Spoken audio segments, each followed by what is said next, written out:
interesting to see how David Garrard responds to that sort of negative play. He's going to have to show a lot of resiliency here today against one of the NFL's better defenses. Now, all season long, Jacksonville has boasted one of the better rushing games in all of football. 164 yards a game on the ground is their average for the season, but they will be minus a very key ingredient today. Well, they're going to be missing ingredient A, and that is Fred Taylor.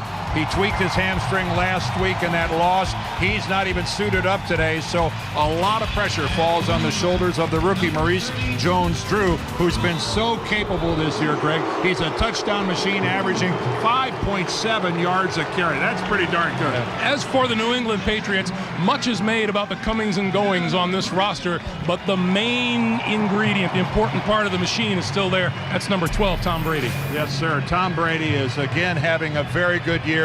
Called out his teammates last year, said we could practice better, we could listen to the coaches better, and they really responded with a big win last week.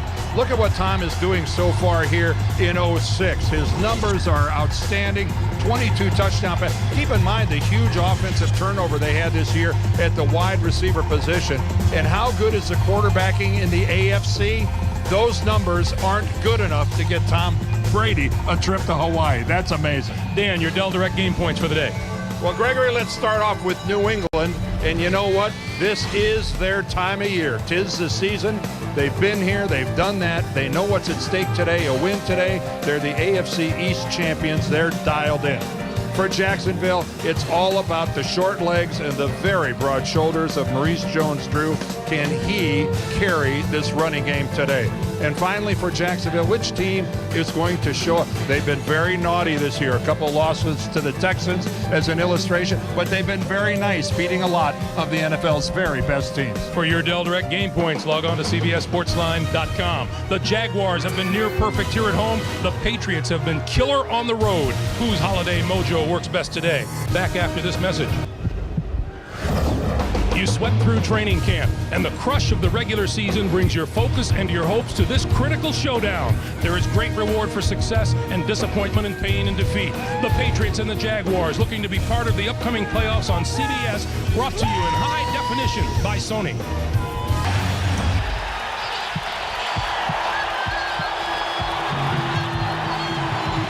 Right at the conclusion of our national anthem, the flyover here at Alltel Stadium in Jacksonville, where the Jaguars have won the toss and they've elected to receive. A critical game for the Jaguars and for the New England Patriots too, who have yet to clinch the AFC East. They haven't even clinched a postseason berth. No, they haven't. You'd think with their record of 10-4 but that's how competitive things are in the AFC, and Bill Belichick has sold his team let's not try to backdoor this. Let's not count on anybody else. Let's do it ourselves. And right on cue for the kickoff, it has begun to rain. A yard deep in the end zone is Derek Wimbush. Across the 20 to about the 23 or the 24-yard line. That's David Garrard. Drew. It is Drew in the backfield along with Wimbush.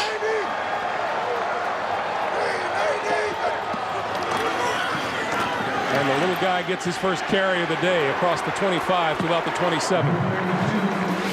Strong safety, Rodney Harrison. There's number 37. Huge that he's back after missing the previous 6 games.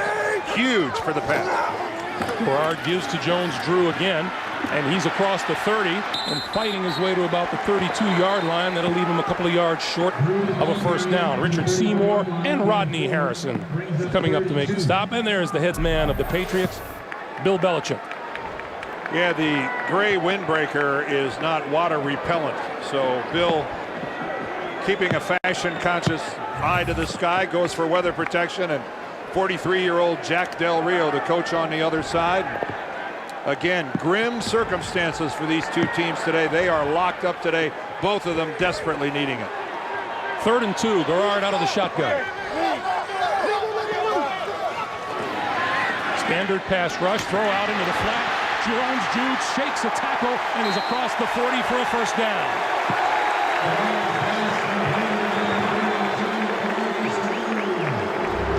Well, if you're going to come up and make a tackle, you got to wrap up.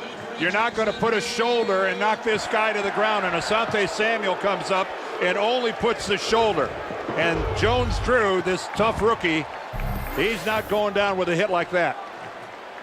Incredible numbers for the youngster out of UCLA. LeBrandon Tofield in the backfield now for the Jaguars. And we have movement up front. False start, number 36, offense. 5-yard penalty, still first down. That penalty is on Derek Wimbush, and you saw there our referee for the day, Walt Anderson. And that was a blitz-induced false start. New England had everybody up on the line of scrimmage. Mike Vrabel, Brewski, Rodney Harrison had come all the way up, and in changing things around, the Jags got a little antsy and jumped. Good look at Mike Wright, number 99, in the middle of that defense in place of Vince Wilfork, who is out today with an ankle injury. This is LeBrandon Tofield, and he's barely back to the 40-yard line. Looks like it'll be about 2nd and 12. Well, Greg, you know that running yards are going to be hard to come by today. These are two of the best run defenses in the NFL. The Patriots are ranked number 4. The Jaguars ranked number 3. They both give up less than 90 yards a game on the regular season, and the Patriots very good at defending the run on the road as well. So it's every yard's going to be contested today. This is Maurice Jones-Drew, and there's some tough yardage there to about the 43.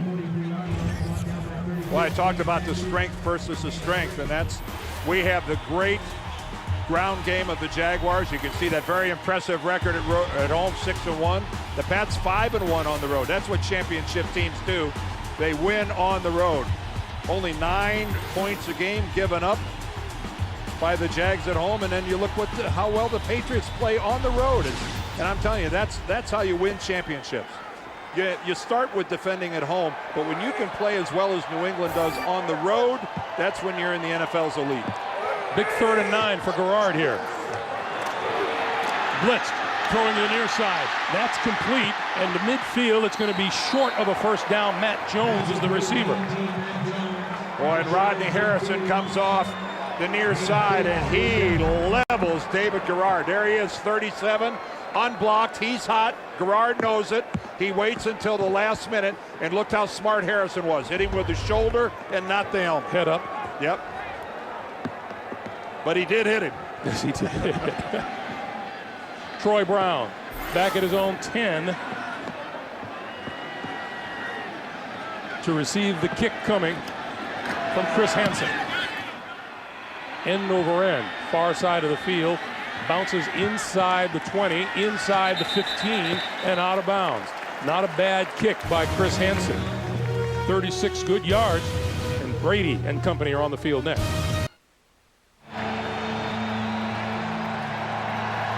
Back at Alltel Stadium, and there's the Patriot quarterback Tom Brady, the Rock on offense. 22 touchdowns, 12 picks.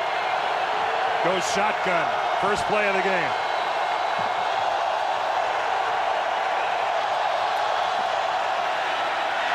Throwing to the far sideline, and that is complete to Kelvin Kite, the first-year receiver out of Florida. Up front for the Patriots, center Dan Copen leads the charge against the Jaguars' defensive tackle tandem of Henderson and Stroud. And with the rookie running back Lawrence Maroney battling injury, the Pats will rely mostly on the veteran Corey Dillon, the NFL's 15th all-time leading rusher. 9-yard pickup on that pass play, 2nd and 1.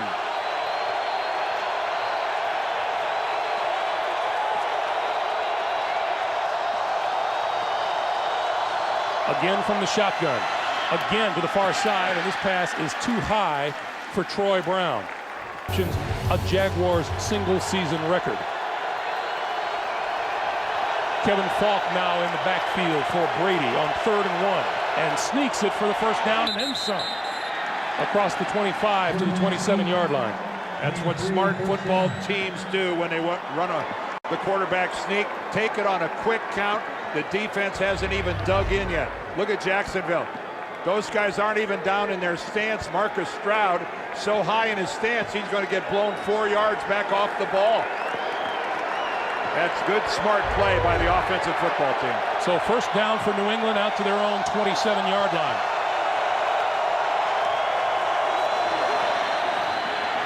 Brady just throws it at the feet of his intended receiver, Daniel Graham. It'll be 2nd and 10.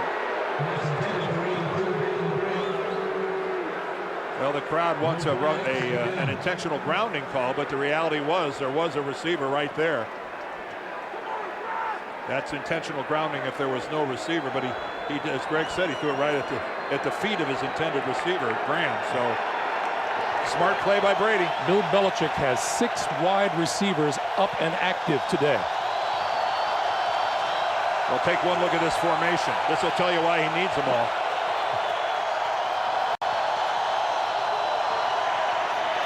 Throwing again to the far side, and again the completion, and Troy Brown out of bounds for a first down. It's 3 passes to the left side of the field so far. Well, it's a situation here where New England is so comfortable working out of the shotgun, and they get a matchup. They get a rookie linebacker in Clint Ingram locked up on a wide receiver. You're going to take advantage of that matchup every time. But Tom Brady, keep in mind, there were times when Charlie Weiss was the offensive coordinator. They opened up games with 15, 16 passes in a row. To give to Corey Dillon his first carry of the day, turns the corner on the outside and is out of bounds, close to the first down marker, maybe a yard, maybe 2 yards shy. Well, good job here by Dillon of bouncing it to the outside. When you first look at it, it looks like Jacksonville has the contained, but the defensive end of that side doesn't play it well, gets pinned to the inside. Dillon takes advantage. So Dillon to the sideline, and the rookie Lawrence Maroney onto the field. First round draft pick out of Minnesota. Who's missed the last 2 games. Bad ribs.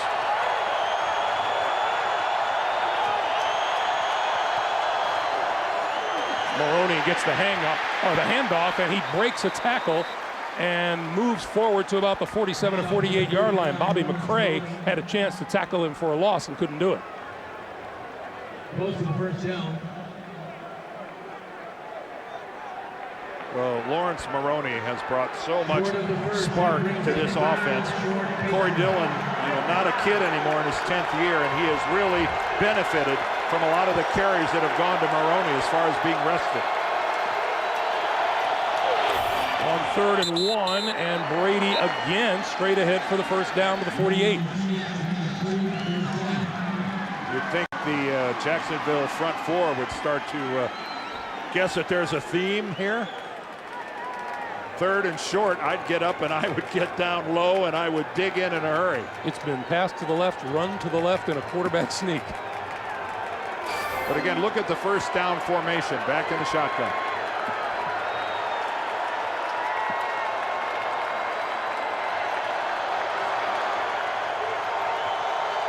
Still plenty of time on the play clock. Quick pass, left side, complete, incomplete. Riche Caldwell, the intended receiver. Our first update of the day, JB in New York. All right, Greg, let's take a look at the Giants effective on the first series. Eli Manning play action up top, hooking up with Plaxico Burress, 55-yard strike, 10th touchdown reception of the season for Burress. 7-0 Giants, back to Dan Dierdorf and the double-dipping basketball football, Greg Gumbel. Thank you, JB. New York Giants badly in need of a win, as you can see there. Losers of 5 of their last 6. Brady and Maroney. Maroney across midfield, out of bounds, just short. Or at the 45-yard line. Once again, back to New York, James Brown. All right, Greg, Ron Dane putting together his 3rd straight game with a rushing touchdown here, scoring for Houston. That puts Houston up. Houston has never beaten the Colts. They're 0-9 on top. 7-0 Greg and Dan. All right, JB, and you thought double dipping only referred to ice cream. 3rd and 4. Kevin Falk in motion to the top of your screen.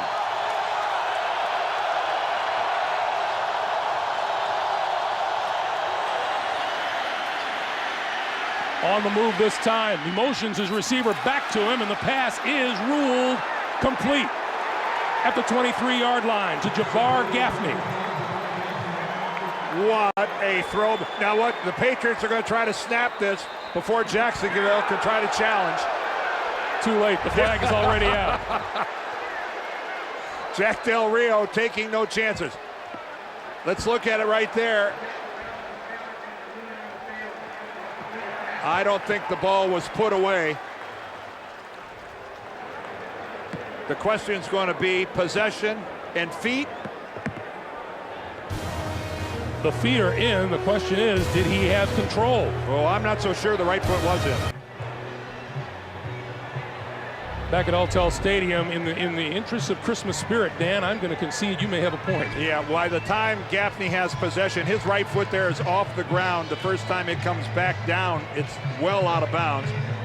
Walt Anderson needs some conclusive evidence. I think he's got it. This is, I think, pretty clear cut. That's not a catch.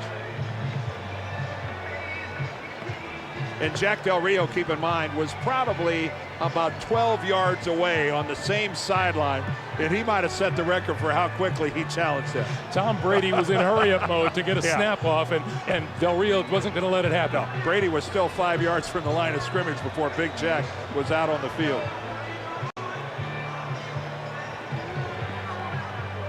It's a little bit of a light sprinkle. It's an overcast day here in Jacksonville. Walt Anderson's made his decision. Here we go. After reviewing the play, when the receiver finally gains possession of the ball, the right foot is off the ground. It is an incomplete pass. Jacksonville is not charged with a timeout. It is 4th and 4 on the 45-yard line.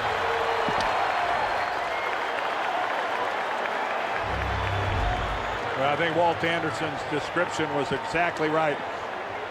See, there is final possession, and really not even close. And here is Todd Sauerbrunn, the new punter signed just this week by the New England Patriots. Started the season with the Denver Broncos, suspended 4 weeks for violating the league's substance abuse policy. When he came off that suspension, waived by the Broncos, signed this week to replace the regular punter Ken Walter.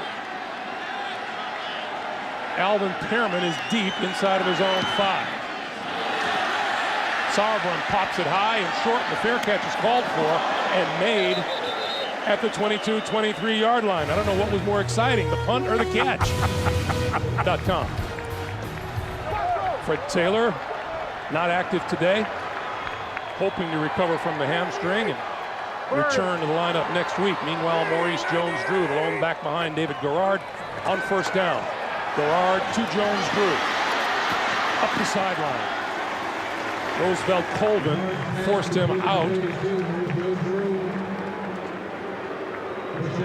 He has been quite the spark plug for this Jacksonville team, hasn't he? Talking to him back in August, he was so upset. He's officially listed at 5'7". He was really offended at the combine. The NFL scouts wanted to measure him at 5'6", and he was having none of it. I guess the difference between 5'6" and 5'7" is really more than just an inch. For him, it was big. Garrard to throw. Running out of time and throws from the sideline incomplete. Batted down by Asante Samuel, intended for Reggie Williams. It'll be 3rd and 5.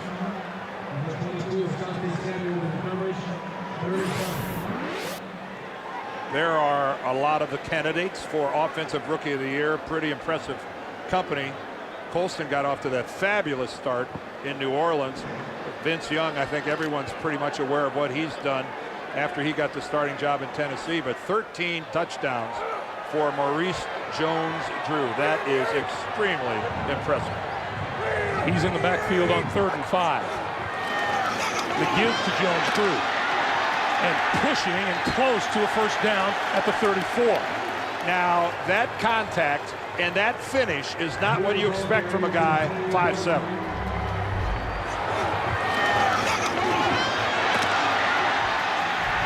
That was Teddy Bruschi he met right there in the hole, and that is why Maurice Jones-Drew has turned a lot of heads in the NFL. Told us the other day he came into camp dead last on the depth chart.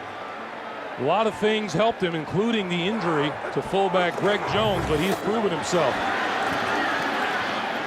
Doesn't get much here as he crosses the 35 to about the 36-yard line. What'd he say? He said that other guys like to run around people. I like to pick out a shoulder pad and finish. And that was an excellent illustration of how to finish a run. And look, that is not a tall guy there, folks. We asked him if he knows Reggie Bush. He says, yeah, we know each other. I have his number, but I don't want to bother him.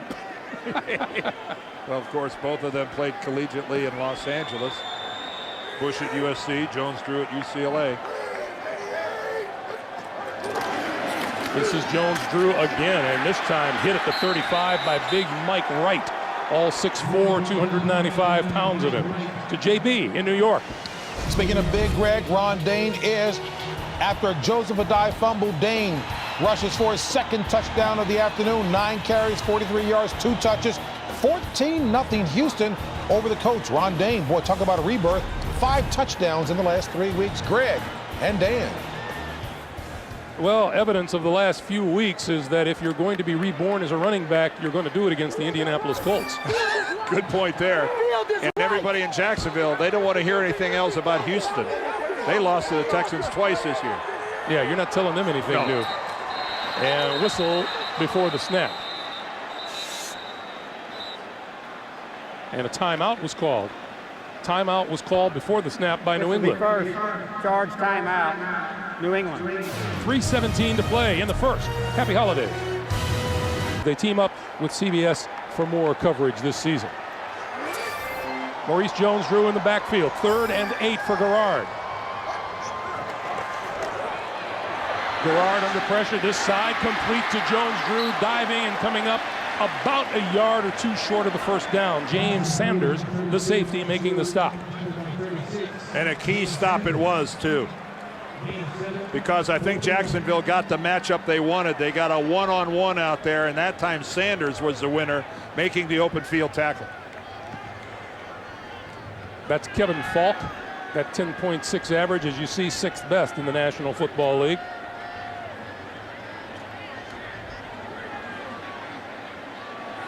High snap, Hansen handles it and gets it away. Not very well. And finally corralled by the Jaguars at about the 31 or 32-yard line. 27-yard punt. It is not a holiday season for the punters, at least not. Oh.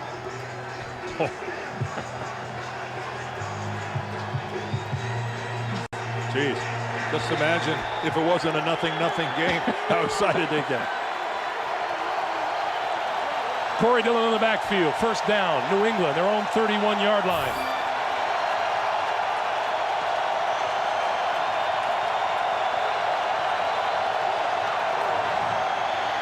Brady with time, running out of time now, and bolts up the middle. Slides down at the 35-yard line, a pickup of about 4. Maybe 4.5 yards. You know, we were talking about, as we saw, Houston with a 2-touchdown lead over Indianapolis. And I asked Jack Del Rio the other day, you know, well, how can this team be so up and down? Talking about the Jaguars with 2 losses to Houston. And Jack Del Rio says that this league is a lot closer than a lot of people give it credit for.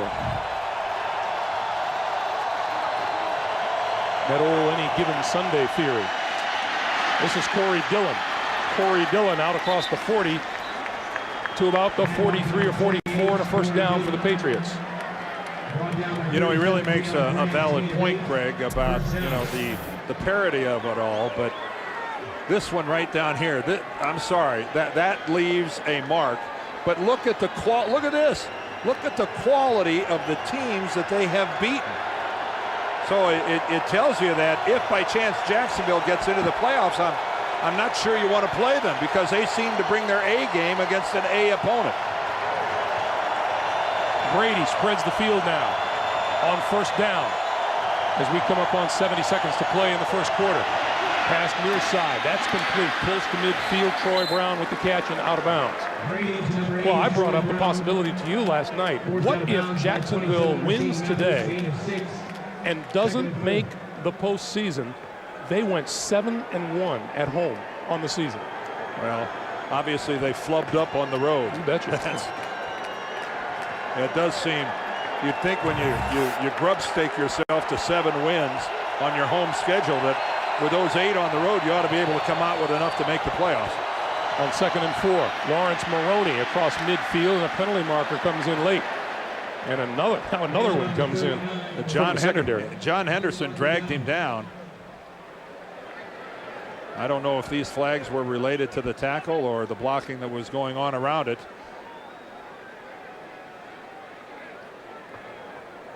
Personal foul. Grabbing the face mask. Number 98, defense. 15-yard penalty, first down. Oh, right there with the left hand.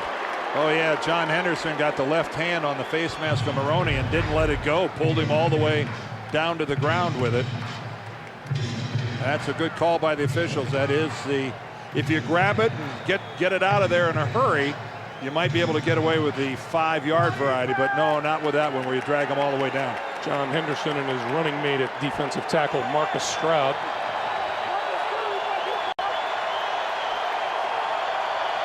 First down, the ball just across the 35-yard line of the Jaguars. Brady, good protection, far side, complete. David Thomas, the tight end. And with that, time will run down here in the first quarter at Alltel Stadium in Jacksonville. Patriots and the Jaguars scoreless. We're back after this. You're watching the NFL on CBS. Jacksonville. There's Byron Leftwich, the injured quarterback for the Jaguars. 2nd and 4 for Brady.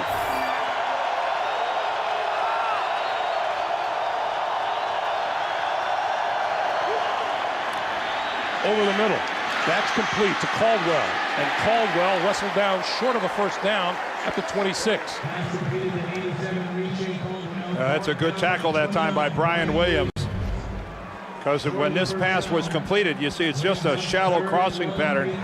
Locked up Williams all the way, but he didn't allow Caldwell to get upfield. That whole tackle was going horizontal, and it looked like he was going to easily pick up a first down, but that tackle forces a 3rd and 1. Wesley Britt, first-year tackle from Alabama, has come on for the Patriots, and this run goes nowhere for Heath Evans. Yeah, that's the first time on 3rd and short that the Patriots didn't run a quarterback sneak. Maybe they ought to go back to the sneak.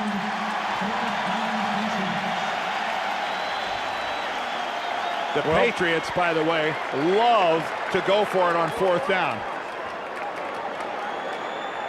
They are well within field goal range, but they've gone for it on 4th down 19 times so far this year and made 15 of them. This is number 20. 15 out of 19. That's a heck of a percentage. Brady keeping it, looking for the first down. Penalty markers down. False start. Number 12, offense. 5-yard penalty, 4th down. TB started a little too soon.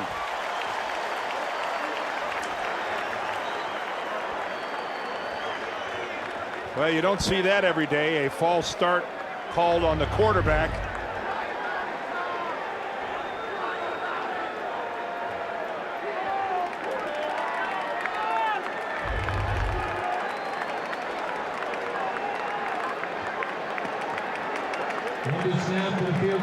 So now the field goal unit comes on, the rookie Stephen Gostkowski.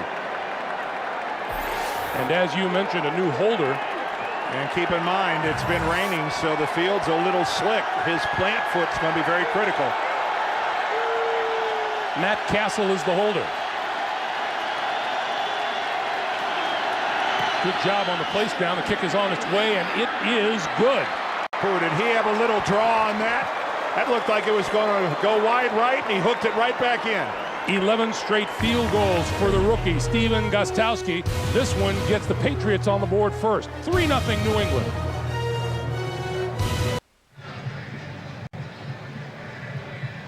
Number 16 there is second-string quarterback Matt Castle, who did a good job on the hole for the Gostkowski field goal. And Gostkowski set to kick it away as the Patriots have grabbed a 3-0 lead with 13:19 to play here in the first half. Wimbush Tofield, deep. From the 4-yard line, this is Wimbush with blockers in front of him. And out across the 25. Let's go back to that kick, Dan. Well, first of all, watch the snap. It's kind of low and away, but watch the laces. They're facing us. But then look at the action on this ball. Starts right, whoop, just like it had a string attached. Santa with some prime seating here at Alltel Stadium. Of course. Doesn't he need to get going, though? It's been Maurice Jones-Drew for much of the day here for Jacksonville. And he gets the handoff here. And squirms free. Still free, and there he goes.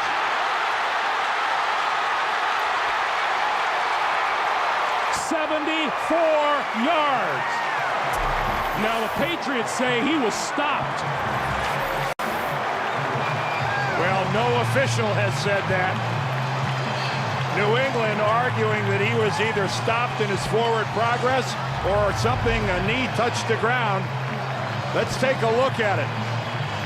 Oh, well, he hits his own man.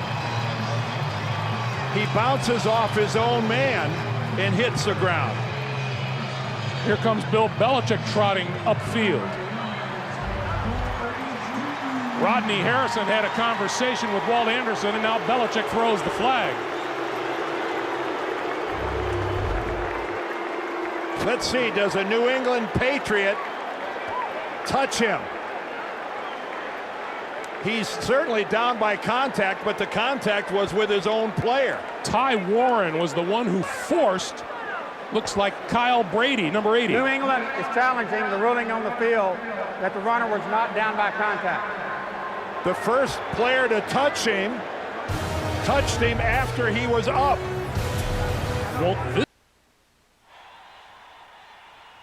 While Walt Anderson still considers the replay, take another look, listen for whistles, and see if he is knocked down by a Patriot.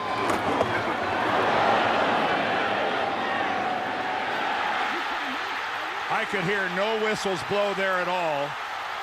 Tully Banta Kane had a Matthias Kiwanuka moment there when he had him and let him go. After reviewing the play, it is a touchdown. New England is charged with their second timeout. Well, lost in all of our studying the replays, what a play by Maurice Jones-Drew. We talked earlier about finishing plays. That is how you finish a play. The longest of the season. 74 yards for Jacksonville, their second longest in Jacksonville history. Fred Taylor had one for 77. I think in our Dell direct game points at the middle, what'd we say? Short legs, broad shoulders. Both came into play there. Josh Scobie for the extra point. High snap. The place down is good. Maurice Jones-Drew, 7th straight game. He scored a rushing touchdown. David Garrard likes it. 7-3 Jacksonville. There's Tully Banta Kane, who had Maurice Drew once Drew popped up off of the ground. Well, just so we don't single him out entirely, Artrell Hawkins, the safety, was right there as well, but Kane actually had his hands around him and had Jones-Drew wrapped up and turned him loose. Josh Scobie, the kick for the first time today for Jacksonville, leads the NFL with 20 touchbacks. This won't be one of them. From a yard deep, it's Ellis Hobbs. Slips down at the 20-yard line and slides forward to the 23. Had plenty of running room too and lost his footing. We remind you, you can get the latest scores, stats, and highlights from around the league on your mobile phone, and you can access it all by going to NFL.com and clicking on NFL Mobile. Greg Gumbel, Dan Dierdorf, and our CBS Sports crew here in Jacksonville wishing you and yours wonderful happy holidays. 12:54 to play in the first half.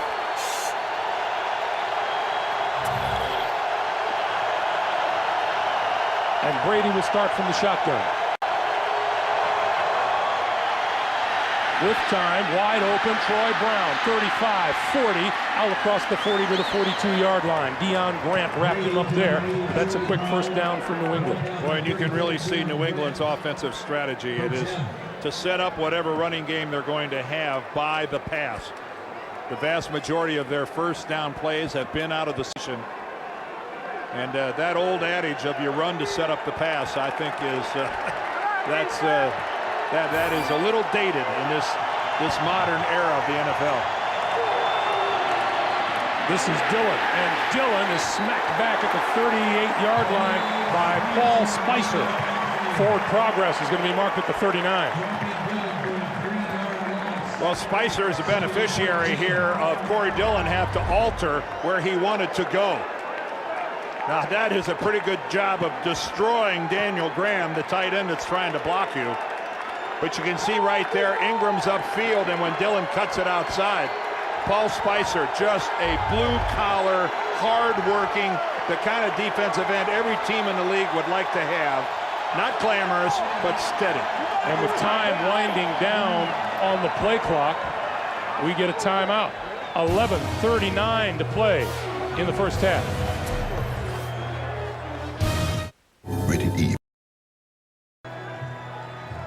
It has been a pretty successful New England Patriots team in the month of December. And as you just mentioned during the timeout, Dan, that's part of the reason why we won't see this team panic down just 7-3. It's a very confident football team. They are, when you win a bunch of Super Bowls, the old been there, done that scenario takes over. New England is out of timeouts for the rest of this half.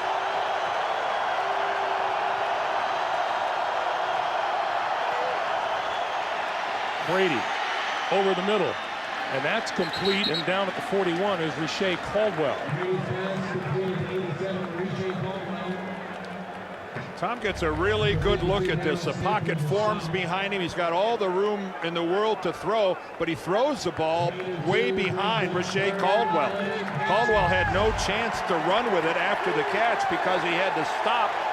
Tom would like to have that pass over. It goes down as a completion, but it was not a really good throw. And the Jaguars now with a chance to make a bid for some good field position. 3rd and 10.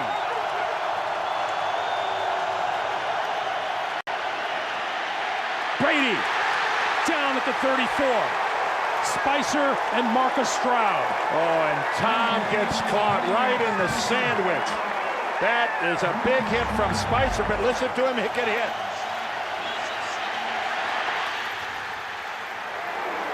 Right between Spicer coming from the right, and then he hits Marcus Stroud coming in from the left. And that is a dangerous place for a quarterback to be.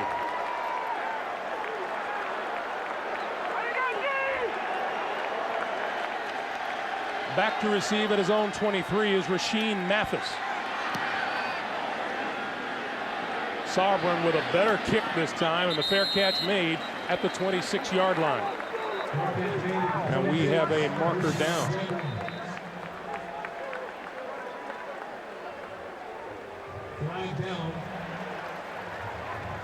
It's against New England.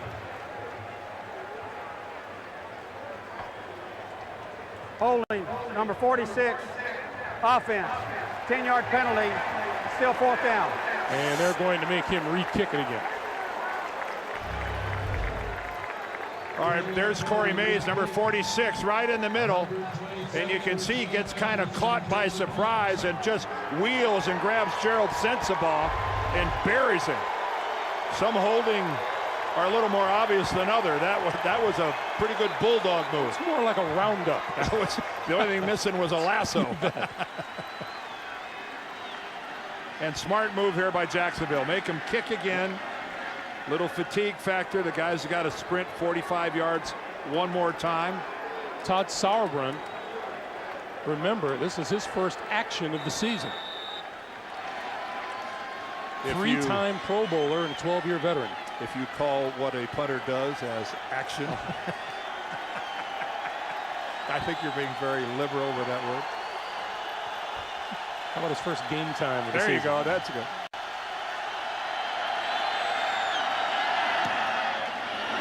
the worst kick this time. And bouncing, and Rasheem Math is going to let it roll, and it's just inside the 40-yard line.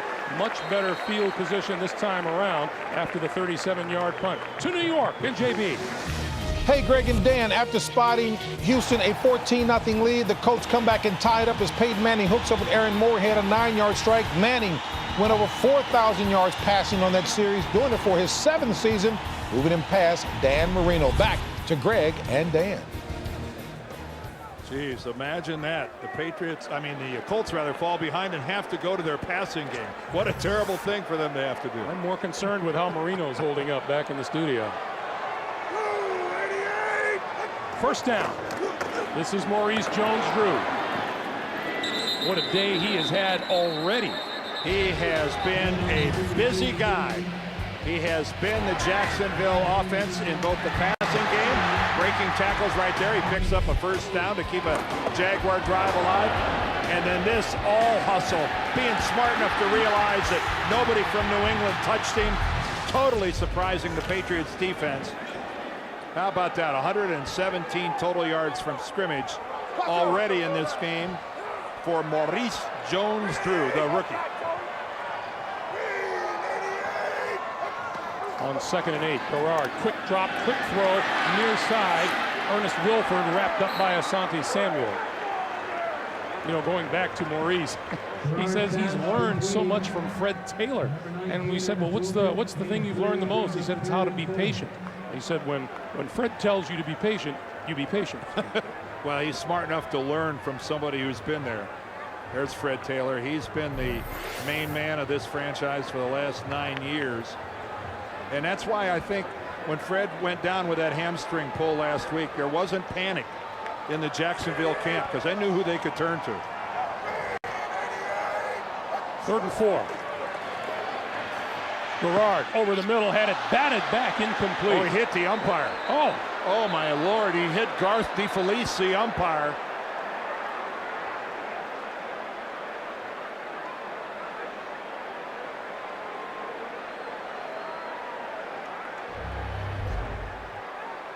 There's the umpire right in the middle of the screen. Right in the side of the head. He's going to take this. He turns a little bit at the last minute, but it looks like it hits him right in the ear. And folks, a football is really hard.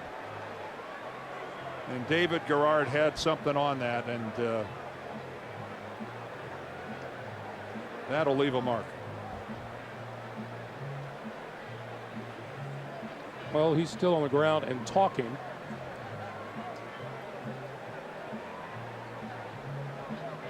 There's no more dangerous place on the football field than where the umpire has to stand. You know, and sometimes people are critical because you'll see a receiver running a pattern that'll get his legs tangled up with an umpire, but I'm surprised that these guys don't get hurt more often than they do. And you might hear people ask, well, didn't he see it coming? That's not what he's looking at. No, he's looking at the line play. He's looking to see whether the guards are holding a defensive tackle.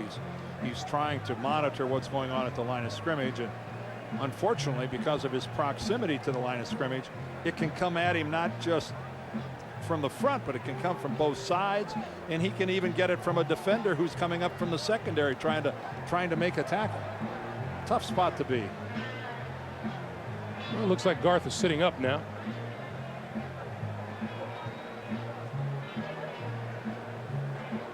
There'll be a rotation among the crew if DeFelice can't continue here.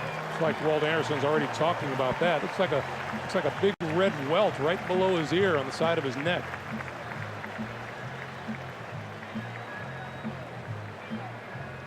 Garth has been around a long time. I'm sure this isn't the first time that he's been dropped during a game.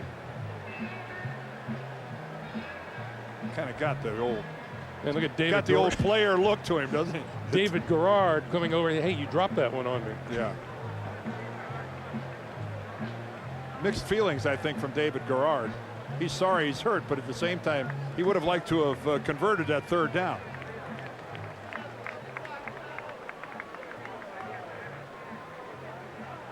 End result is a punting situation for the Jaguars.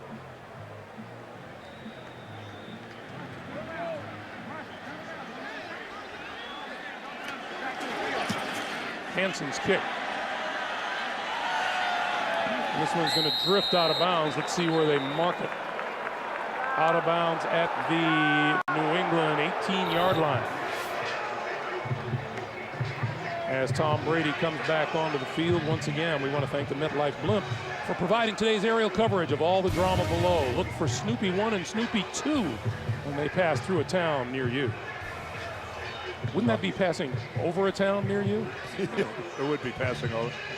Great turnout here at the stadium. A lot of folks got their Christmas shopping done early so they could be here on Christmas Eve. They know the importance of this game to their Jags. Jaguars in the hunt. Okay. Patriots assured of nothing as yet. First down, Brady and company from their own 18.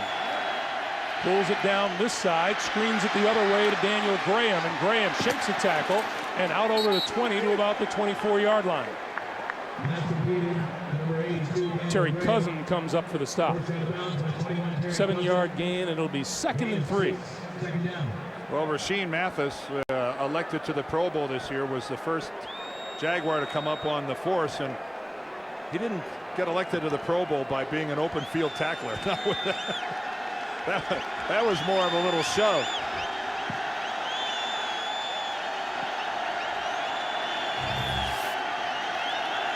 Lawrence Maroney behind Brady. Maroney with the football. Still on his feet and right at that first down marker. Sure is a lot easier game when you pick up 7 yards on first down. It doesn't take anything spectacular on second down then to move the chains. And Lawrence Maroney is a breakaway guy for the Patriots. He's the guy that can make a big play, but again, keep in mind, he's coming back from missing 2 games with that rib cartilage.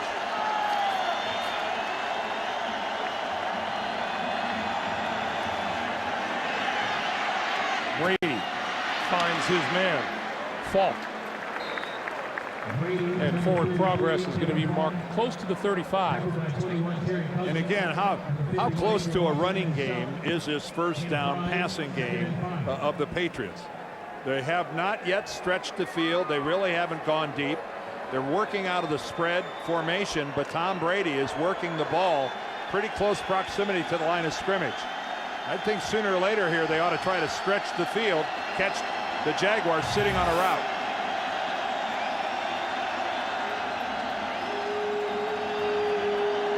On 2nd and 4. That is complete out close to the 40-yard line to number 13, Bam Childress, first-year receiver out of Ohio State. And that was, again, a tough throw by Tom Brady. Childress makes one heck of a catch going down. Look at that.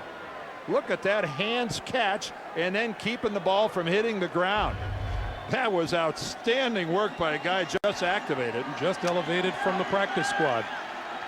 8th different receiver Brady has thrown to today. First down, New England, their own 40.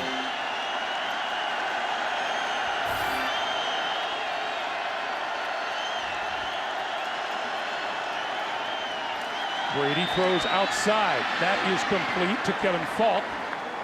And Brady just standing back there picking and choosing. But again, the ball doesn't seem to be going exactly where Tom would like to put it. That was an outstanding catch by Falk. You know, look at this throw from, look at this. It's a little lower and to the outside. Tom didn't want to put that ball there. That is just another excellent work, a job by a New England receiver of getting the football.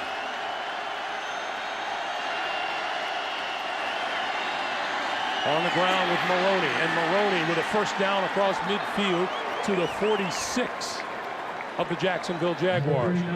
9th first down of the day for the New England Patriots. When you heard that pop, Maroney finished this run. Listen to this.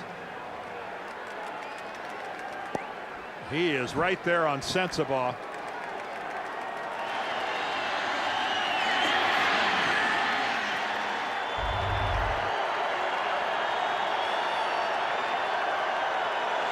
.450 to play in the first half. Brady starts his man in motion. Throwing over the middle, and that is complete inside the 40 to Troy Brown. Now This that is a ball, methodical march downfield. and that ball was low, and that is where Tom wanted to put it.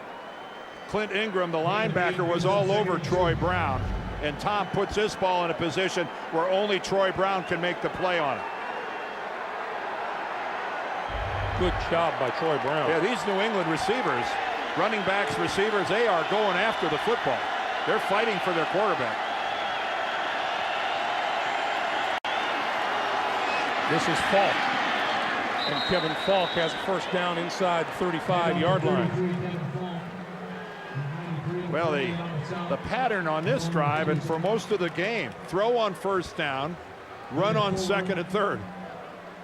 They are converting a lot of first downs here by running the football when they're only needing 2, 3, and 4 yards. That's because of their success on first.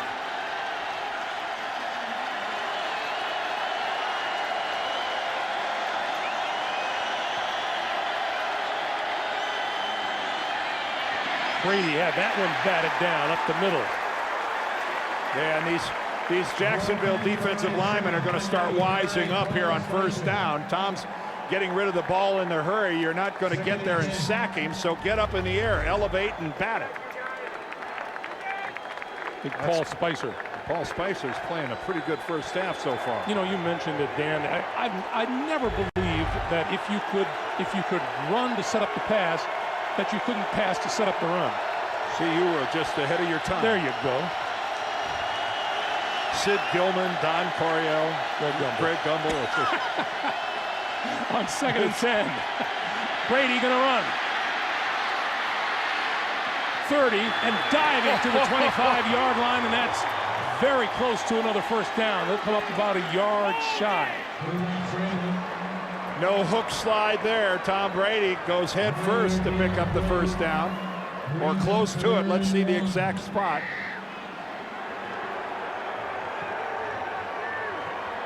Right there, it looked like he was going to do a hook slide, and then he broke up field. That brings up a third and short. Brady has pulled off the quarterback sneak a couple of times. He'll go back to the shotgun for this one. Quick pass out to the side, complete for the first down, close to the 20-yard line to Jabbar Gaffney. And we have a marker down. 51, defense, half the distance to the goal, first down. That's against Clint Ingram.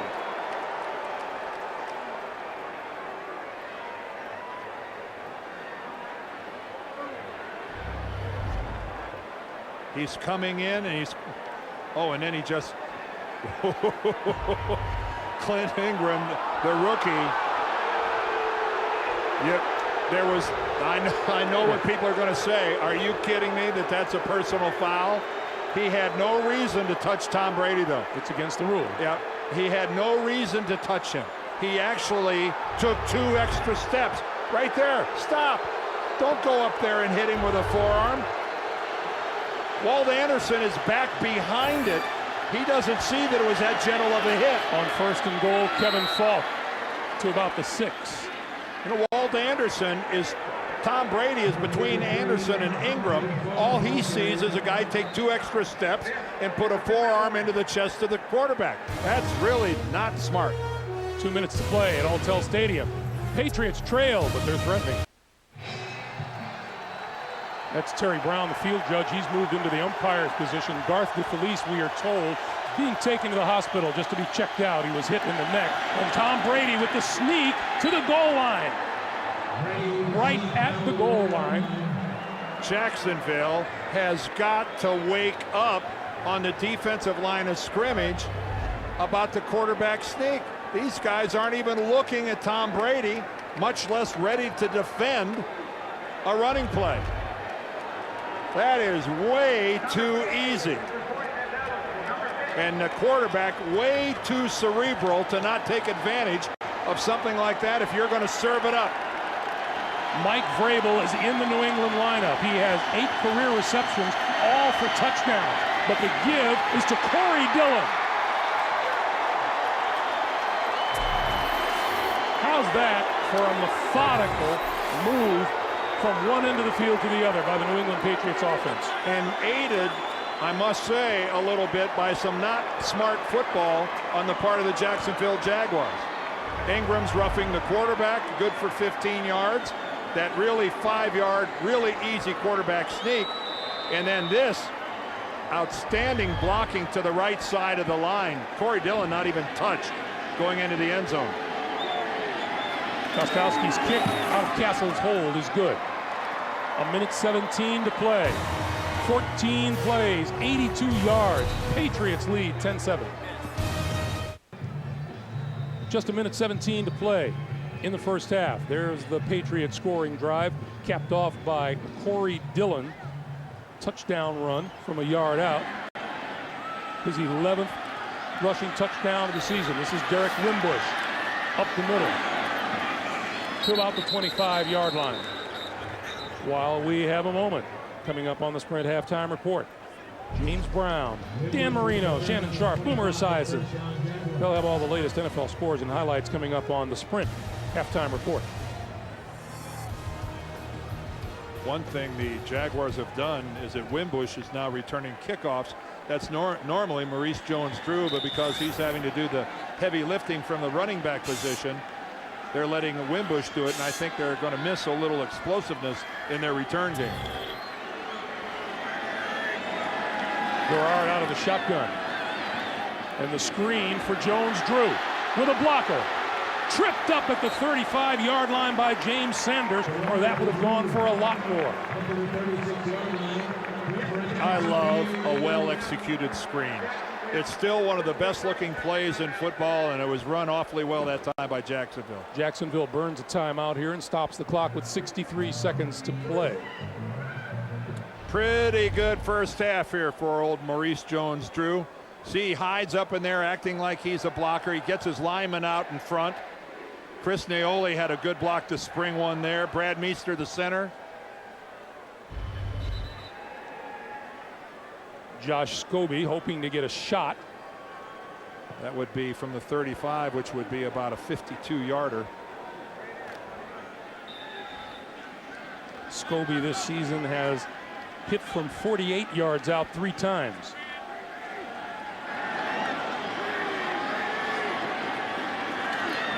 Straight drop for Garrard. Jones-Drew. And this time wrapped up for nothing. Back to the 35. They try to screen to the right side and then try to screen to the left side, and the Patriots were sitting on that. From one hyphenated name to another. Maurice Jones-Drew brought down by Tully Banta-Cain. Well, that was an excellent piece of work.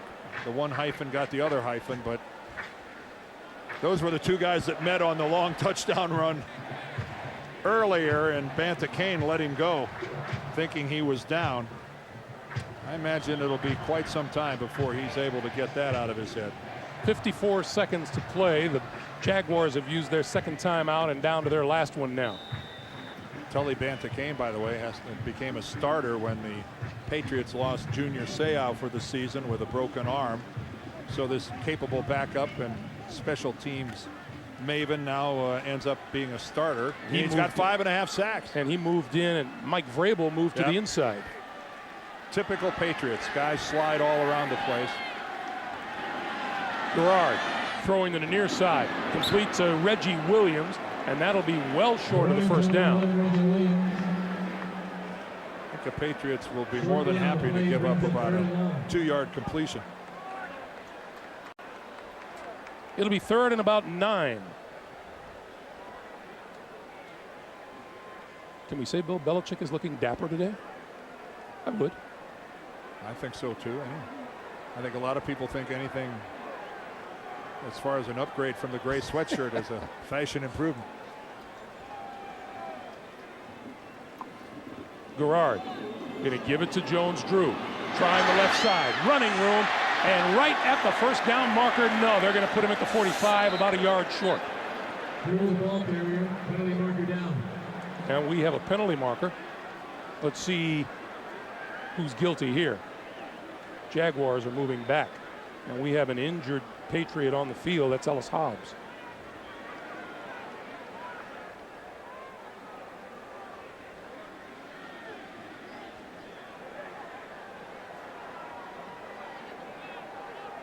Patriots have been doing a lot of juggling in their secondary. Illegal blocking back.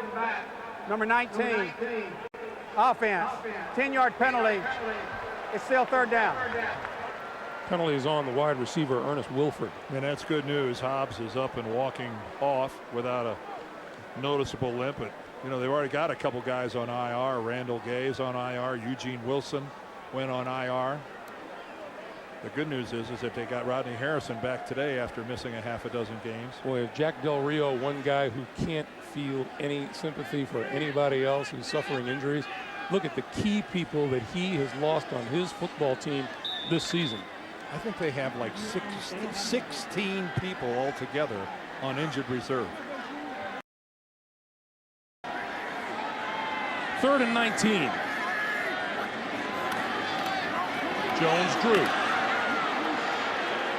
And pulls his way forward. Look at this guy. To about the 37. Teddy Bruschi has him wrapped up, all but stopped, all but planted, and this kid keeps going. Watch this. Here's Bruschi. Now right there. Now that's Teddy Bruschi we're talking about. That's not chopped liver. He's still going. This guy's legs don't have any quit in them.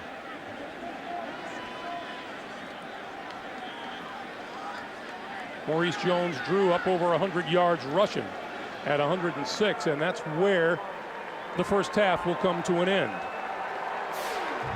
10 carries, 106 yards rushing for Maurice Jones-Drew, with the Jacksonville Jaguars on the short end of a 10-7 score. I'd escort the kid right to a recliner and let him get some rest here at halftime.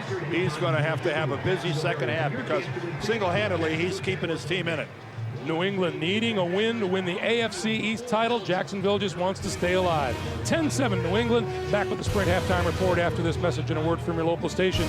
This is the NFL on CBS. And welcome to New York and the Sprint halftime report. Those of you watching New England at Jacksonville, Baltimore at Pittsburgh. I'm James Brown along with my colleagues Dan, Shannon, and Boomer as we get right to it, talking about New England at Jacksonville first. Dan. And Maurice Jones-Drew, watch this here. Little guy he bounces off his right guard, and they think he's down. New England Patriots, they give him a gift. He goes up the middle on Christmas. That's a nice gift. 74 yards for a touchdown. What do you call him, Shannon? Pocket Hercules. Yeah, the pocket Hercules went 74 yards. And Tom Brady under pressure a lot in the first half. Stroud comes up with the sack. Then Corey Dillon, New England, comes back. 1-yard touchdown. New England back on top. Jones-Drew, 7th straight game with a rushing touchdown ties. Who, Dan? Curtis Dickey. Curtis Dickey, that's right. Yeah, Indianapolis Colts, Texas A&M. All right, Shannon. Vince Young in the shotgun. Play fake to Lindell White. Get pressure. Step to the right. Bobby Wade, 22-yard touchdown. Titans on top, JB. Here, a 1-yard TD run. What you talking about, Willis McGahee on this touchdown? Now they're back in front, Buffalo. That's Travis Henry. What can you do, Travis Henry? I can horse the jack, I can lay a track, I can pick and shovel too long. That's Harry Belafonte talking about John Henry, but you get the idea. Vince Young, he's throwing this ball really well, but this time he's not going to throw it. Touchdown run, 36 yards. Vince Young. Who passed on Vince Young? You shouldn't have did that. 20-16 Titans. All right. Loser eliminated from the playoffs. Boom, Colts, Texans. Hey, guys, why are the Colts not going to win the Super Bowl? Right here. Watch this. Ron Dane. This is his second touchdown run of the day. Texans go up 14-0. Texans already have 203 yards in total offense, but back comes Peyton Manning. He finds his favorite receiver, Marvin Harrison. 37-yard touchdown reception. Nice play-action fake. Way to get behind the safeties. Back he comes to Aaron Moorhead, his tight end. Look at that ball where he's tipped at the line of scrimmage. Still held on to by the tight end, but back come the Texans. David Cordovanta Leach. He goes in for the touchdown, 21-14, but they cannot stop the run in Indianapolis. Houston has never beaten the Colts. They're 0-9. Shannon. Baltimore Ravens here. Steve McNair missed time last week. Up top. Down below, Mark Clayton, 6 for 97, and a tub at the half. Play fake to Jamal. Comes out the backside. Go stiff arm Larry Foote. Get off it. Tries to stiff arm Joey Porter, excuse me.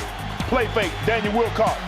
It's going down. Meet me in the end zone. Here, play fake here. Heath Miller back in the end zone. Young drove. You got ourselves a ball game day. Good job. Young drove 14-7 at the half. Ravens. Boy, last 6 quarters against the Ravens, only 7 points for Pittsburgh. All right, boom. Could this be the last game at home for Tiki Barber? Well, it sure looks that way, but back comes Eli Manning. 8 games, 4 in a row. JB, we were talking about this, how I thought that the New Orleans Saints would be able to take this game offensively. Well, here it is. Marcus Colson, nice catch there from a pass from Drew Brees. They go up 13-7 as the second quarter winds down. All right. Boy, I love that well-oiled machine here. That's the way it's supposed to be. Back to the second half of your game right after this.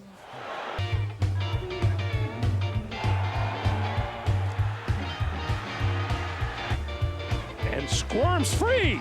74 yards. The give is to Corey Dillon.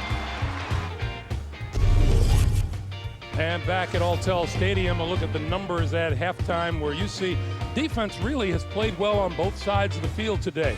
There isn't too much to pick from, although time of possession heavily favors the New England Patriots. Happy holidays, everyone, along with Dan Dierdorf, Greg Gumbel. Interesting first half, to say the very least. The score, I think, maybe the least surprising thing of all, that this would be a close, hard-fought, defensive-oriented battle.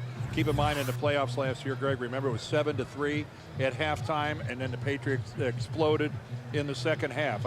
I think that's something the Jags got to keep in the back of their mind right now. We've got to keep this close going into the fourth quarter. New England has a penchant for stretching it out early here in the second half. I can't imagine that the offensive philosophy of the New England Patriots is going to change very much. Tom Brady able to pick his receivers at will the first half. Well, and they averaged 5.3 yards every time they had a first down play.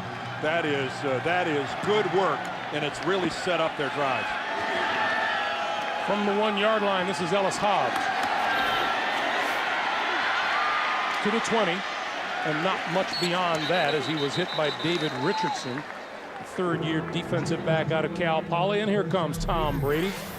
14 out of 19 in the first half for 99 yards. Also carried the ball 5 times for 24 yards. And no turnovers in the first half, which leads you to believe that if there's one here in the second half, it could be a difference maker.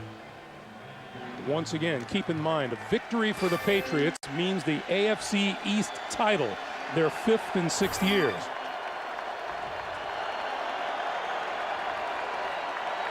Pretty much a standard formation, fakes the pass, throws the screen the other way, and this is Heath Evans. And Evans wrestled down at about the 23-yard line by Marcus Stroud. We were talking to big Marcus on the telephone the other day, and we said, by the way, how's your running mate, John Henderson? He goes, funny, he's sitting right here beside me. We're going to get something to eat. And said, who's buying? He said, that's a good question. Well, there's the two of them right in the middle, 98, 99, a bunch of Pro Bowls between the two of them. Marcus went to 3 consecutive Pro Bowls, didn't get elected this year. Rashean Mathis, the only Jaguar elected to the Pro Bowl. 2nd and 8. Give us to Maroney. And Maroney fights his way to about the 28, maybe the 29, where Marcus Stroud makes the stop. Both sides in this game were a little stunned at the fact that they only are sending 1 player to the Pro Bowl. Yeah, the only player from the other side is Richard Seymour. And you're right. I think Bill Belichick said it best when he talked. I think he's speaking for Jack Del Rio. He said, it's hard for me to look at my defensive football team and think there's only 1 Pro Bowl football player on this team. These are 2 of the league's best defenses, and each one of them only has a single representative. Jacksonville looking for a stop here on 3rd and 3. Brady throws far side. That is complete to Jabbar Gaffney, who's been a big receiver for Brady today, and he has a first down. Well, this high percentage controlled passing game of the Patriots today is really working. Nothing spectacular is happening, but just in chunks of 4, 5, 6, 7 yards at a time, they are moving chains. You look at Brady's passing. I don't think you can say by any stretch of the imagination that either quarterback has tried to stretch the field. No, I was just going to say stretch is something we haven't seen. 10 different receivers Brady has picked out today. This side complete. David Thomas, the tight end, inside the 35 to the 30 and finally knocked out of bounds. Well, that's what could happen when you're sticking to that short passing game and somebody misses a tackle. A routine 5-yard completion becomes a big play. This completion was caught about 3 yards downfield. And then David Thomas makes it all happen. 36-yard pickup to the 27. David Thomas, probably the least surprised guy in the NFL at what Vince Young has done. They were together all those years together at Texas. This is Dillon trying to turn the corner and knocked out of bounds at the 22. You know, the more you see Vince Young, the more you realize it's the norm for him and not an anomaly with all these. Oh, at halftime, did you see the touchdown run? We saw those highlights at halftime. It's like the Red Sea parts when he runs. He just seems to pick an area where there's nobody there. And right now, things are getting mighty serious for Jacksonville with their backs to their goal line and the Patriots on the verge of expanding their lead. They need a play. Play clock down to 5. Here comes the blitz. Brady over the middle. And that bounce is caught, incomplete. Intended for Troy Brown. The Jaguars exercising a little pressure on Brady. And you saw Terry Brown, our substitute umpire, in there making the call that the ball bounces. In the first half, the man who started at the umpire position, Garth DeFelice, took a David Garrard pass in the side of the neck. He's been taken to the hospital to be examined, and the field judge, Terry Brown, has moved into the umpire position. 3rd and 5.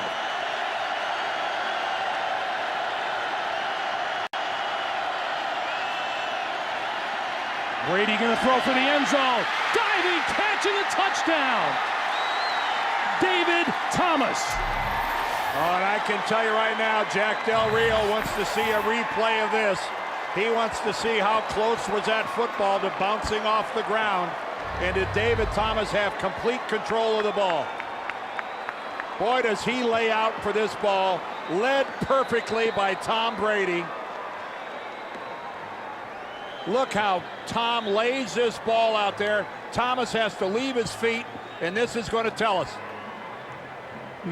Well, it looks to me like keep in mind the call on the field was a touchdown. It looks like he put that ball away. It looked like he did a good job of tucking it up to his body and rolling over. Meanwhile, that safety, Deion Grant, having to limp off. Jack Del Rio standing at the 20 with the flag in his hand. He wants another look at it. Let's see if we can give him one right here. He pulls the ball into his body, and when it hits the ground right there, at first blush, it looks like his hand is underneath the football. See, I'm not convinced his hand is under the football. Well, I don't think there's any question that Jack Del Rio has to challenge it. It's close enough to challenge. A completed pass for a touchdown.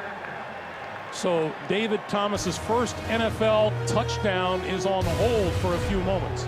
11:24 to play. We'll be back.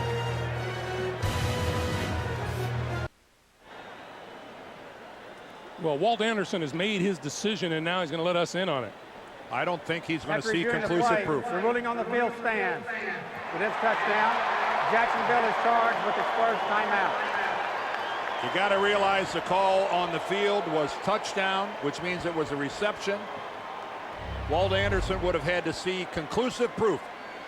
Watch Thomas. He's going to get his arm in his hand. He makes an effort there to get him under the football. Remember, the ball is allowed to touch the ground as long as you have it firmly under control. And I just don't think there's any way Walt Anderson could see anything there to overturn the existing call, which was touchdown. Much to Jack Del Rio's chagrin. David Thomas with his first career NFL touchdown. He has 3 catches, good for 64 yards today. And after dink, dink, dink, the first time Tom Brady goes down the middle of the field deep, he gets a touchdown out of it. That was Paul Spicer jumping into the middle of the Patriot line. False start, number 67, offense. 5-yard penalty. We'll still try. And Dan Copen induced him.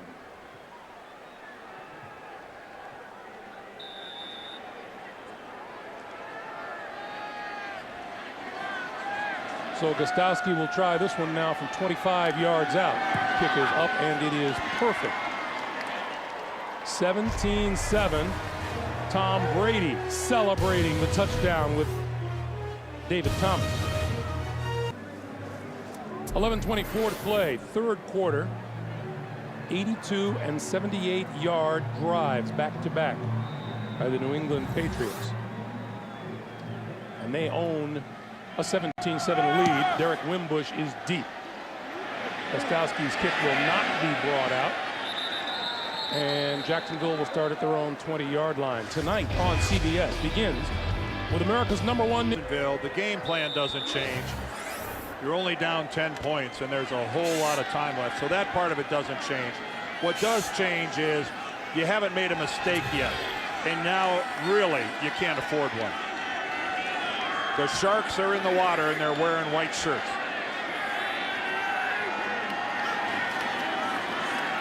Garrard steps out of the pressure, throws over the middle, incomplete. Teddy Bruschi got a hand on it. It'll be 2nd and 10. Jacksonville came into this game having outgained their opponents in 8 straight games.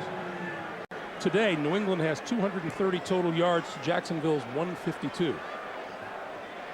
Is New England not, and it seems so hard to believe for a team that's won as many Super Bowls as they have won, but are they not the under-the-radar team here in 2006? You know, I brought that very thing up to Jack Del Rio, and he kind of slapped me down.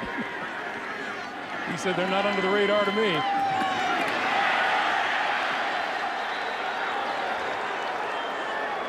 Well, I don't. The crowd's expressing their uneasiness, but you've got to try to run the football. You got to put the ball in this guy's hands. You'd like to get a little more yardage out of it. This is Tully Banta-Cain coming from the backside. He's unaccounted for. And if you don't get into the hole quicker, a guy with his speed is going to come right down the line of scrimmage and do what he just did, snuff it. I'll bet you Tully Banta-Cain remembers that situation with Maurice Jones-Drew for years. Oh, he'll remember it for the rest of his life. It's not every day you turn a guy loose and watch him run 70-plus yards for a touchdown. 3rd and 9. Jacksonville with just 4 first downs on the day. Need one badly here. Garrard over the middle. Got his man. Across the 40 to the 45. Matt Jones pulled it in. First down, Jaguars. Oh, and Chad Scott hanging on for dear life. This is 6'6" Matt Jones coming right across the field on a deep crossing pattern. Chad Scott almost makes a play on the ball, but it really a good throw by David Garrard. Put it right on Jones' hands. And oh my, did Jacksonville rather need that big play. 24-yard pickup, first down, their own 45. Play fake, Garrard throwing far side of the field, and that's complete inside the 40 of the Patriots to George Reister, his first catch of the day. 9:38 to play to New York and JB. Hey, Greg and Dan, boy, talk about a game back for Steve McNair after leaving last week's game with that injured hand. Hooking up nicely here, up top to Demetrius Williams, 25 yards to pay dirt, 21-7 on top of Pittsburgh in Pittsburgh. Back to Greg and Dan. Baltimore Ravens getting healthy at just the right time of year. And hot, too. 1st and 10. Jones-Drew. Can't shake that tackle. Artrell Hawkins up from the secondary with the stop. And Jacksonville facing that 3rd down, converted on a couple long passes, and all of a sudden they're making something happen here with their first possession of the second half, but it has not been happening on the ground. This New England defense has been smothering Maurice Jones-Drew no matter where he's tried to go. You know, we talk about dangerous teams this time of year, Dan, and there are a whole handful of them in the AFC that you'd just be scared to death to face at crunch time if you had to. I agree. On 2nd and 10, Garrard with protection, runs out of the pocket, slides down at the 35. Well, the crowd wants a call, but You can't go into your slide that late and expect a defensive guy to miss you. David Garrard wisely heads upfield. And Bantha Kane puts a shoulder into him, but that's just a late slide. That is, you cannot expect a guy not to touch him at all. And quarterbacks wear pads too.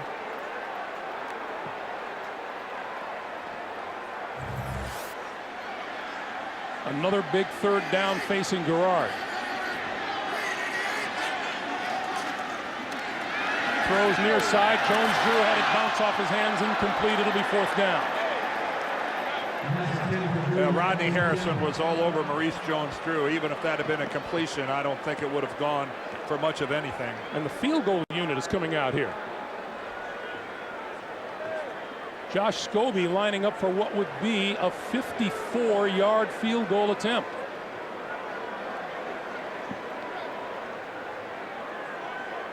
Call it 53 officially.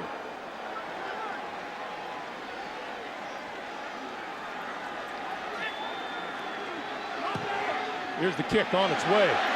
It is no good. Well, now New England's going to get some mighty good field position. Pretty chancy call by Jack Del Rio. 7:31 to play, third quarter. 10-point lead for New England.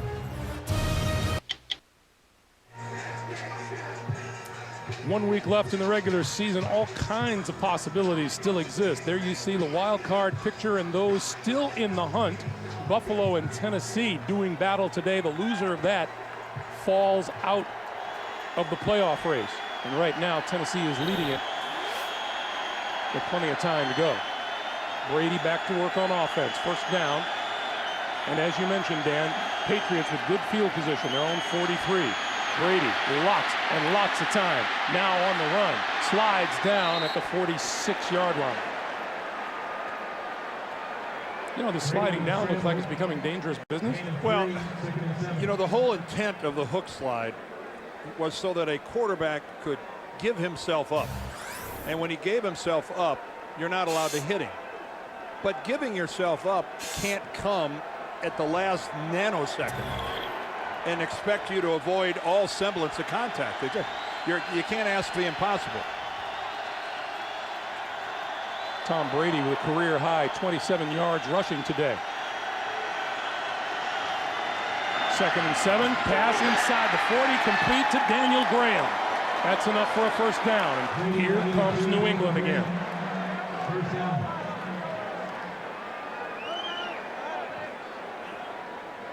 Again, Tom Brady, even with a 10-point lead, you are what you are. And that is, this is a passing offense. That's their scheme today, predominantly out of the shotgun. You'd think a passing offense wouldn't have a time of possession advantage like they do, but it's a highly controlled passing game. Jacksonville fans imploring their defense to make a stop. Brady throws far side of the field, complete and out of bounds to Riche Caldwell. Pass completed to Riche Caldwell. Gain of 7, second down. This is one of those days that is going to boost Tom Brady's completion percentage, because not very many of his passes have hit the ground. He is 20 of 26 for 194 yards.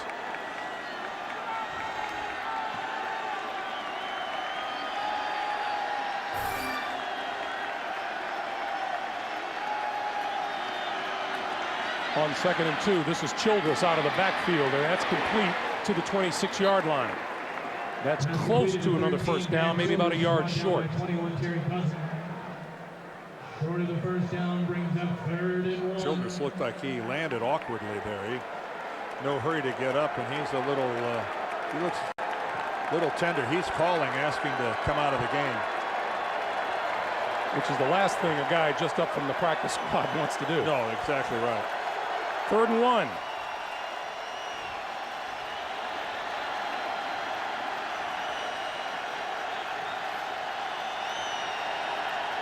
You can see Jacksonville a little more ready on the defensive line.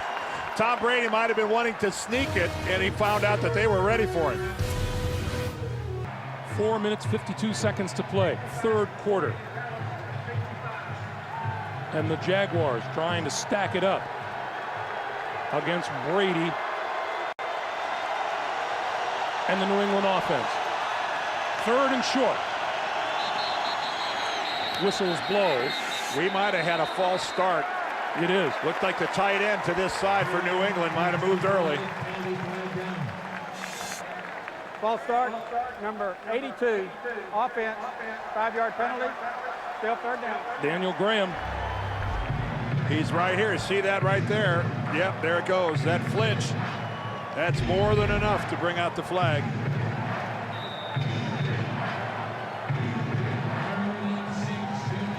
So now it's 3rd and 6 from the 31.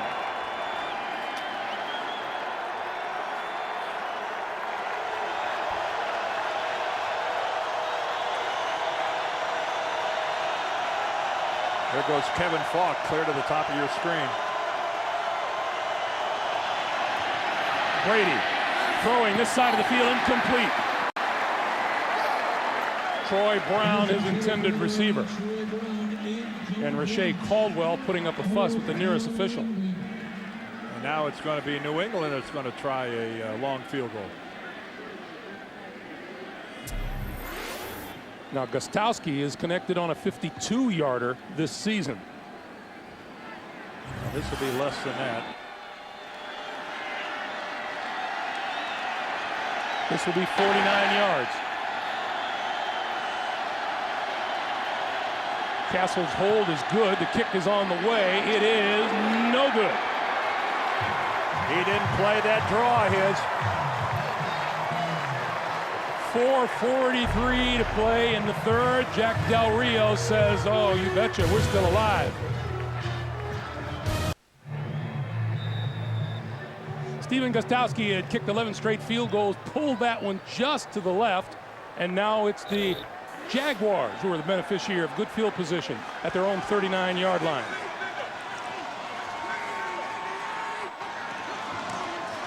Maurice Jones-Drew up the middle across the 40 to the 42.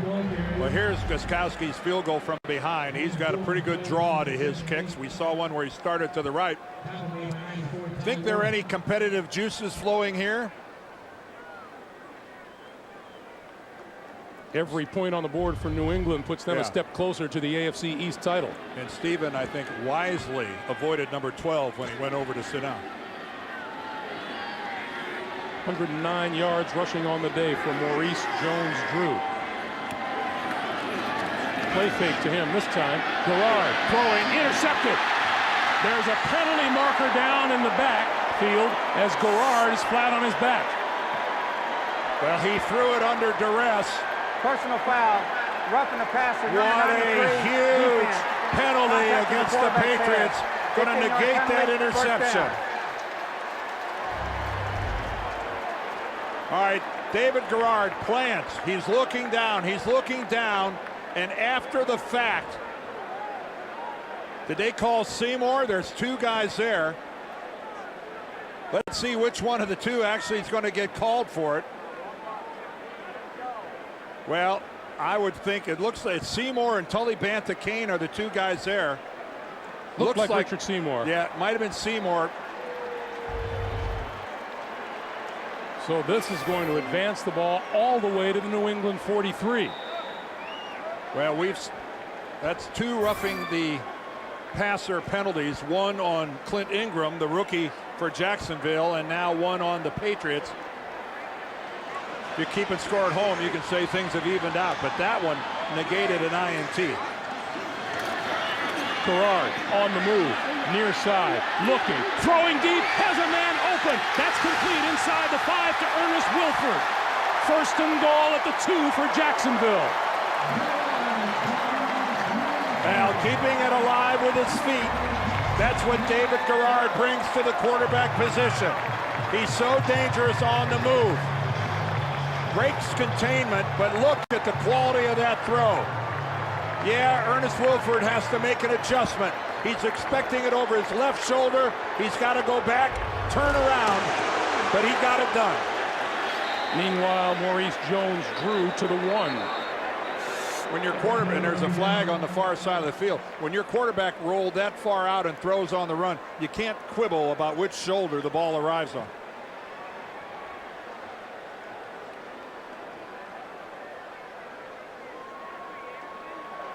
David Garrard says it's against New England.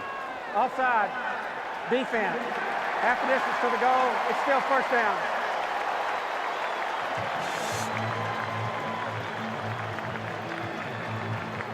So the ball moves to the 1-yard line on the penalty, and it's 1st and goal from the 1. Jones drew in the backfield with Derek Wimbush blocking in front of him. How's that for a power formation?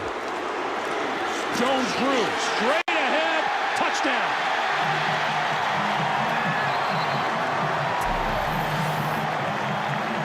No pretense there on the part of the Jacksonville Jaguars.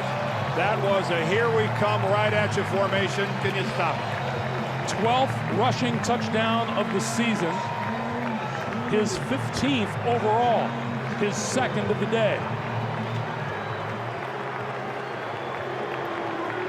And down 10 points, throwing an interception, looking bad, all of a sudden transforms itself into, if this is good, a 3-point game.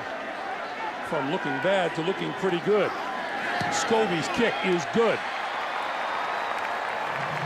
3 minutes, 6 seconds to play. 3rd quarter, and the Jaguars pull to within 3.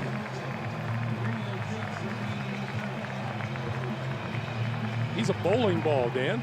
He's a bowling ball. He gets in there. He's following some really good blocking, though. That's just excellent power football right off right guard. Kyle Brady, the tight end. Bruschi goes flying right over the top. There were no wide receivers on the field for that formation. Nothing but tackles, tight ends, fullbacks, and touchdowns. 15 touchdowns on the season for the youngster. Not bad for a guy who says, you know, coming in, I didn't expect to play much at all. I want to remind you, coming up next, we're not done when we're done here. Carson Palmer and the Cincinnati Bengals take on Jay Cutler and the Denver Broncos, or the Chargers at Seattle against the Seahawks. Check your local listings. This single weekend every year is the weekend that has the most football games that have playoff implications. It is just loaded up and down the schedule. Games that have to be won if you want to keep the playoff dream alive.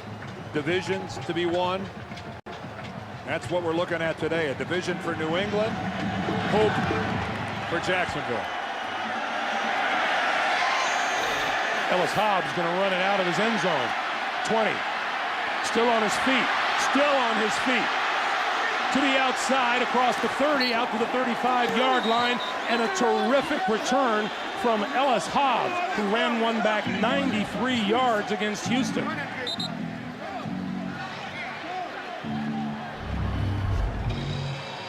Well, first of all, kudos to Hobbs for taking it out of the end zone when he was 4 yards deep. He comes right in behind his wedge. His wedge was stationary, so I'll just knock my wedge down. You don't see that every day. The return man ran into the wedge, flattened one of the wedge guys, and then took off on his own. We've had a high incidence of teammates bumping into each other today. Well, you're 3 minutes. You'd like that wedge headed upfield, Greg. You'd like not just standing there. And once again, the Jacksonville fans are into it. Brady throws near side, and that is complete to David Thomas, his new best friend on the field. When you have confidence that you can win on the road, and then look at that, the Patriots 5-1 this year on the road, giving up only an average of 11 points a game. That kind of confidence is, this is where it comes home to roost. 17.5 minutes left in this game in regulation. This is one confident football team. 2nd and 5. Brady on the move, penalty marker flies. That pass incomplete. Well, that's holding on right tackle Nick Kazir. He had a full-blown grab going on there. Holding number 77, offense. 10-yard penalty. It's still second down. You know, I called David Thomas Brady's new best friend. He came into this game 6 catches for 76 yards and no touchdowns, and Thomas 4 for 69 and a touch today. He has certainly joined Brady's bunch. I'm sorry. 2nd and 15.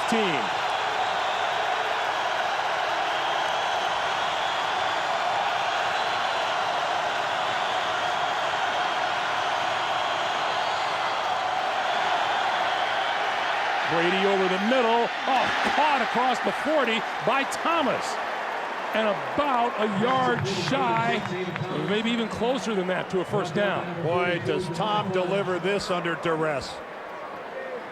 He has got Jacksonville defenders closing in. Here comes Paul Spicer. Spicer's actually got a hand on him. Marcus Stroud coming in from the other side. And we're going to get a measurement here. It's that close. How big has David Thomas come up today? The spot on the field looks like it might be a little short. Bold prediction considering the chains haven't even left the sidelines yet, but what do I have to lose? Hey, that's never stopped you.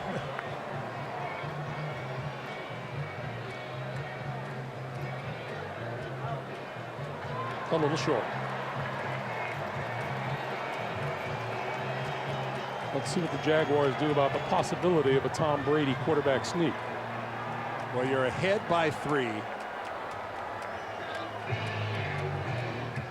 You're going to just not do anything crazy here. All you want to do is move these chains, keep them moving. I don't think the quarterback sneak's going to be an option. It looked to me like last time Jacksonville was ready for it. They forced a New England timeout. Dillon and Heath Evans in the backfield. Dillon, first down to midfield. Don't butt your head up against the immovable object. If they're going to play the gap in the two, look at those 2 tackles right on the shoulder of the center. If they're going to be in there, go ahead and run off tackle, and that's exactly what the Patriots did. Heath Evans, the lead blocker, couldn't even find anybody to hit. Right behind Matt Light and Logan Mankins. New England continues to dominate in time of possession, but they lead by just 3 on the board. First down from midfield. Brady to throw. Maroney. Hit hard, spins off the tackler to the 46-yard line. We go to JB in New York. James. Hey, Greg, Maurice Jones-Drew's crosstown rival in college when he was at UCLA. Of course, Reggie Bush at USC, 1-yard score, career-high 91 rushing yards. Greg, 20-7 Saints on top of the Giants at the Meadowlands. Greg Gumbel, Dan Dierdorf. And you see there, thank you, JB, the Saints can clinch a first-round bye with a win and with a loss by the Dallas Cowboys. Corey Dillon back into the backfield on 2nd and 6. Dillon brought to a stop at the 43, and with that, time will wind down here in the 3rd quarter. We come to the end of 3. The Jags trailing 17-14. We're back after this message and a word from your local station.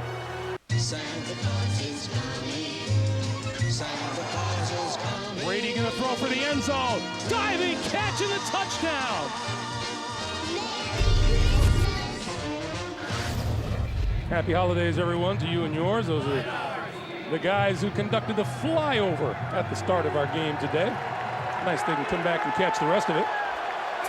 First view was a little high up and quick. 3rd and 3 as we start the 4th quarter.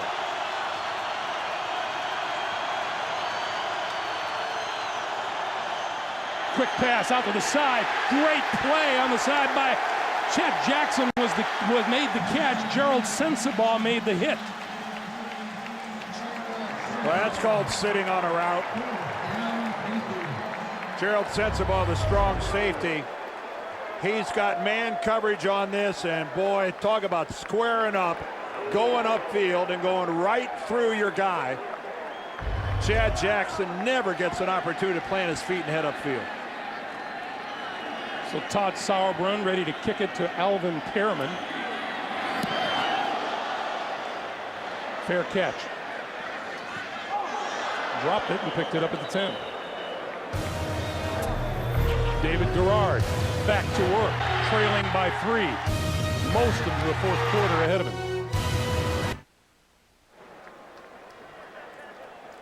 14-16 to play, fourth quarter. David Garrard and the Jaguars start from their own 10-yard line. Pretty dominant Jaguars in scoring in the fourth quarter over their last 6 games. This is Maurice Jones-Drew for a couple. Let's go back to the third quarter, Dan. Well, it started out with a touchdown from Tom Brady. He finds David Thomas. The rookie gets his first touchdown. Then we had a couple of missed field goals. First, Scobie misses it, pushes it to the right. Then hooking it to the left is Gostkowski. And boy, that didn't sit well with Tom Brady. He put together a good drive to get him there. David Garrard throws an interception, but it was roughing the passer, kept the drive alive, and then Jones-Drew finished it off with a touchdown that got Jacksonville within 3. And we come back with Jones-Drew out to the 18-yard line. That'll leave Jacksonville 2 yards shy of a first down, 13.5 minutes to play.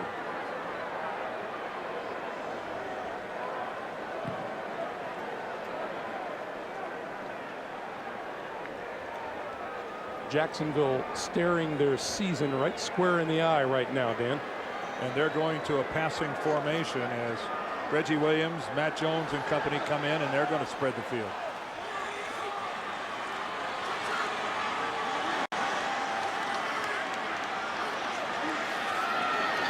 Garrard throwing, that's complete. Matt Jones, first down to the 23. To JB in New York for an NFL Today update. Hey, Greg, what did Dan Dierdorf say? Surprise, surprise, passing game. Yep, look at Manning. Familiar hookup, 105th hookup there to Marvin Harrison. Peyton Manning tied Joe Montana 7th all-time with 273 touchdown passes, all tied at 24 late in the fourth. Back to Greg and Dan. All right, JB, thank you. And as you see there, the Bolts can clinch a first-round bye with a win and a Baltimore loss, although at last report, Baltimore leading Pittsburgh. Right now, Jacksonville looking at a whole bunch of green in front of them before they get into scoring position, and not doing much on first down is not a help. Right now in this second half, Maurice Jones-Drew has had tough sledding. This offensive line is not finding much of a crack in this New England defense running the ball.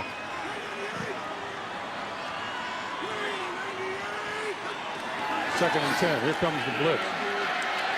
Garrard on the move, trying to find running room, and hit and knocked out of bounds at about the 30-yard line on the far side of the field. Asante Samuel, Rodney Harrison with the chase on that side. 3rd and 3. And that is really the difference right there in what David Garrard can bring to the position over Byron Leftwich is his ability to get outside the pocket and make something happen. Now what he has to watch out for is making a bad decision once he gets outside that pocket. He's made one so far but didn't have to pay for it because a New England penalty negated the interception. But again, they converted one just a moment ago, now another critical 3rd down.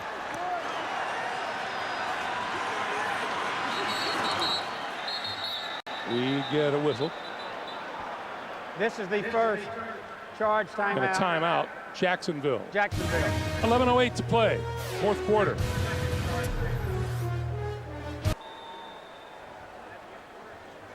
.1108 to play, fourth quarter. David Garrard on the left, Byron Leftwich, the starter at the beginning of the season, played 6 games before being knocked out for the remainder of the year. Looking on, 3rd and 3. And they're going to try to run it, and that's going nowhere. Ty Warren all over Maurice Jones-Drew. Well, you can't blame the call. Try to get the ball into the hands of your biggest playmaker, and that is number 32. Just New England really did a good job of honoring their gaps, their responsibilities. And now the pressure is going to go squarely on the shoulders of Jacksonville's defense. High kick by Hansen. This is Kevin Falk. Falk sliding down across the 30-yard line. And once again, Tom Brady and his offensive partners. Jacksonville fans trying to inspire their defense. They need a stop. 10:29 to play, fourth quarter, the season on the line. Tom Brady having a masterful day at quarterback.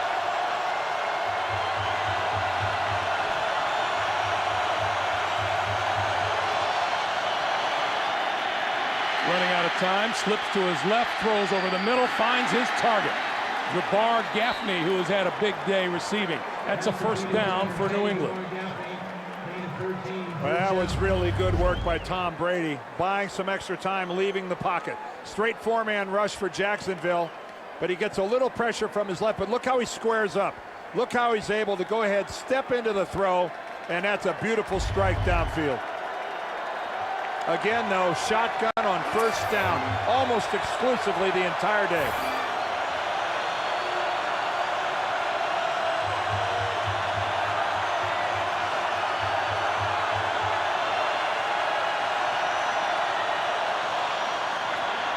Throwing near side this time, diving attempt. Doesn't come up with it. Rashae Caldwell, the intended receiver. Boy, it's always touchy when you go after Rashean Mathis. If I was Tom Brady, and of course I'm not, but I'd sure be looking at a lot of the field that didn't involve throwing it at number 27. He is a ball magnet with 7 interceptions.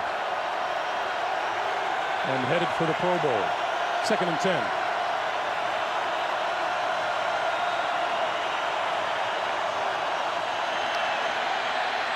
Brady incomplete.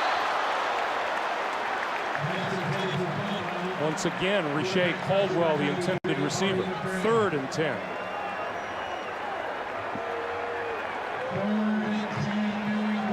So it's the offense that New England has been running all day, throwing the football, but in protecting a lead, as you can see, these incompletions aren't burning up any time.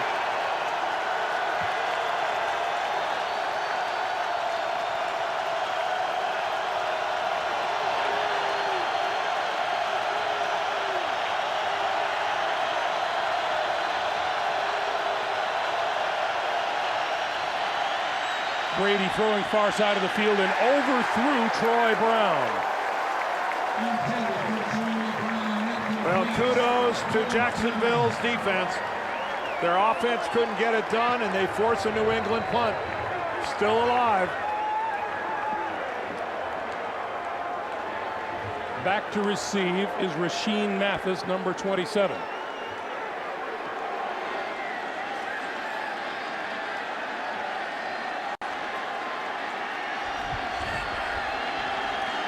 Sauerbrunn will get it away.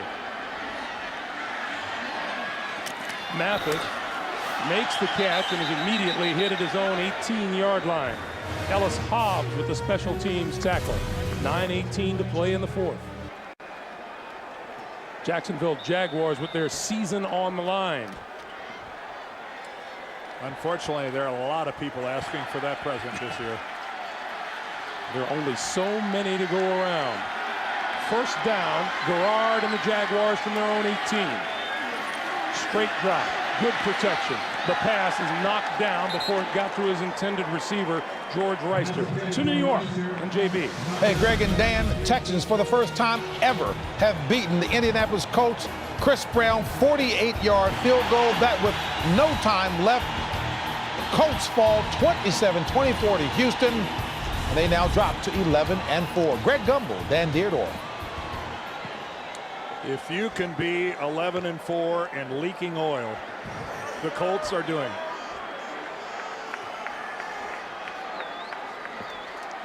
On 2nd and 10, Garrard under pressure. Finally got rid of it, has a man out here and overthrew Maurice Jones-Drew. Terrific effort by David Garrard, who couldn't make it happen. 3rd and 10. Third down. Well, you're right, Greg, when you called it a terrific effort. That's exactly what it was. You can't find a receiver, but again, look, great awareness and staying alive and falling backwards. That's not a risky pass because he identified that Drew was out there all by himself, but impossible to get any touch on the ball. He was falling backwards with a helmet in his chest at the time of the throw. Now 3rd and 10.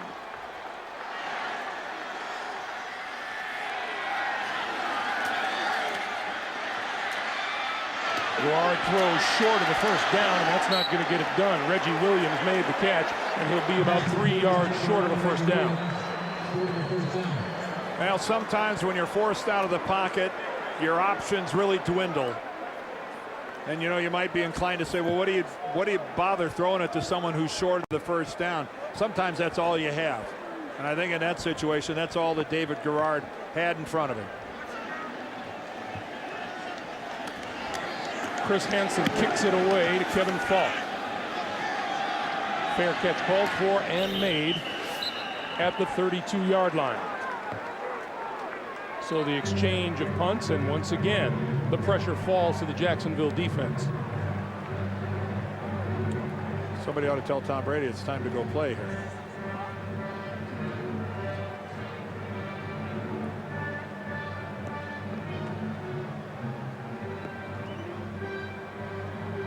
Welcome and happy holidays to those of you joining us here at Alltel Stadium in Jacksonville, where New England leads the Jaguars 17-14, just under 8.5 minutes to play in the 4th quarter. Tom Brady has been masterful. 228 yards and a touchdown, and the give is to Corey Dillon for very little gain. New England victory today gives the Patriots their 5th AFC East championship in 6 years. And right there, Bill Belichick made a decision. Let's work on the clock. One of the rare times on 1st down in this entire game that New England didn't operate from the shotgun. They went ahead and handed it to Corey Dillon. Try to grind a little of this baby up. Meanwhile, Jacksonville victory today is a must. On 2nd and 9, quick pass outside, complete to Richey Caldwell. And as we come up on 7.5 to play, the Patriots are looking at 3rd down. And that pass you just saw, very indicative of what the Patriots have been doing all day. It's been a real possession passing game.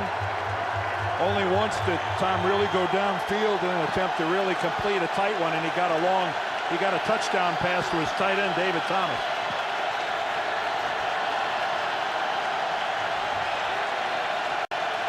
Big 3rd and 6 here.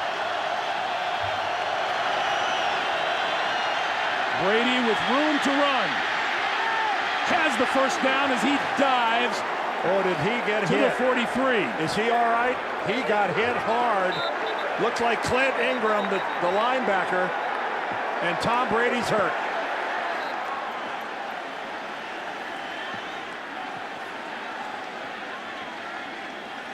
Brady has been doing that all day long. He's carried 7 times for a career-high 33 yards, but this is a tough ending here. Oh, right in the back. He takes a helmet from Clint Ingram.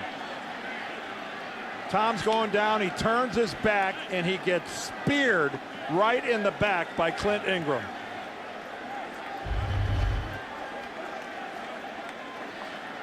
Matt Castle is the backup quarterback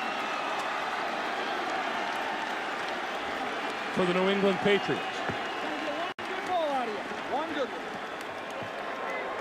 He's in his 2nd season out of USC,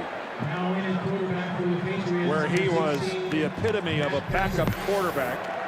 All he did was back up Heisman Trophy winners, and this guy was a backup to both Matt Leinart and Carson Palmer at USC. The good news is Tom Brady looks like he's all right, but he's got to sit out this play. 1st down. This is Corey Dillon. And Dillon across the 45 to the 47. And Brady is back.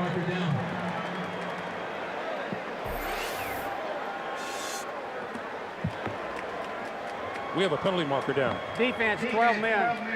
5-yard penalty. It's still first down.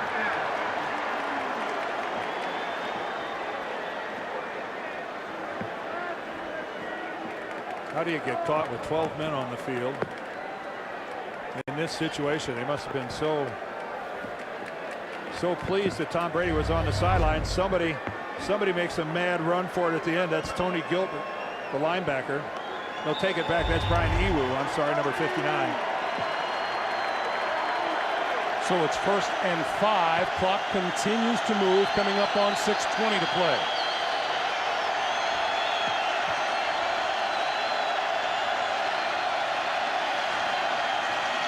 Brady throwing up the seam, got his man inside the 35. It's Daniel Graham, another first down for New England. Oh, to have a quarterback you have so much confidence in that even trying to protect the lead on first down, you let him go downfield with the football and throw it. Every instinct is to hand it off, run out the clock, but instead, on a nice little post pattern to Daniel Graham, Tom Brady throws a strike. It's a luxury to have a quarterback you trust that much. Coming up on 5.5 to play. New England has thrown 19 times on first down. This is Maroney to the 32. Ball carrier 39, Lawrence Maroney. Ball down by 50. Jacksonville only has one timeout remaining. They used one, they lost one on an unsuccessful challenge. And there's a lot of clock watching going on now by everybody here at Alltel Stadium. New England has dominated time of possession throughout the day. David Garrard just hoping for another shot.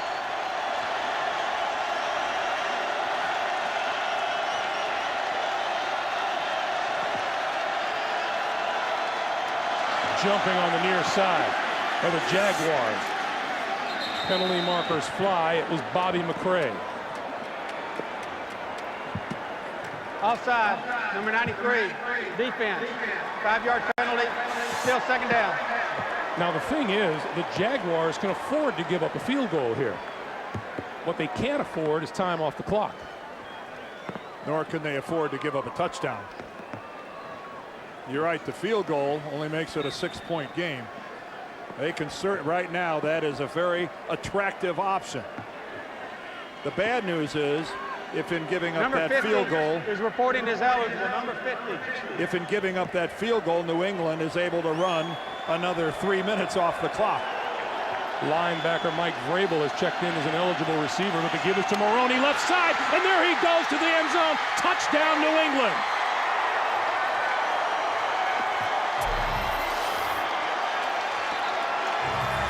"27 yards. And completely untouched. Some running plays are executed to perfection. This is one of them.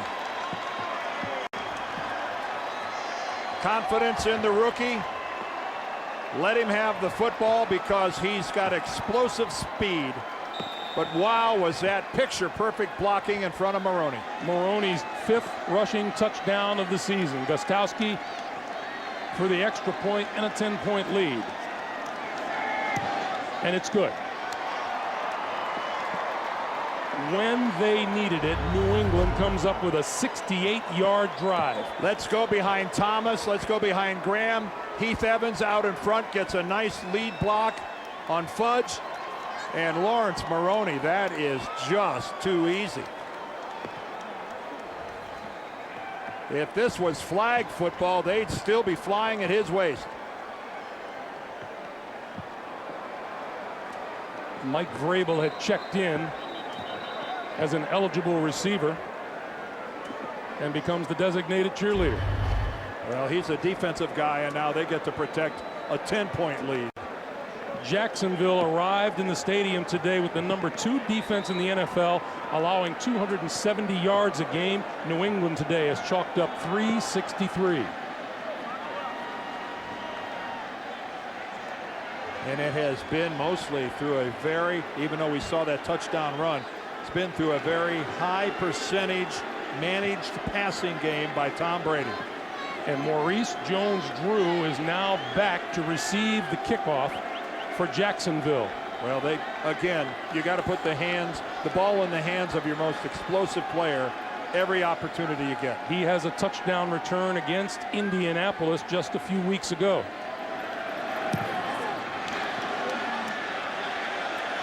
Bouncing the ball, and it rolls out of bounds. While we have a moment.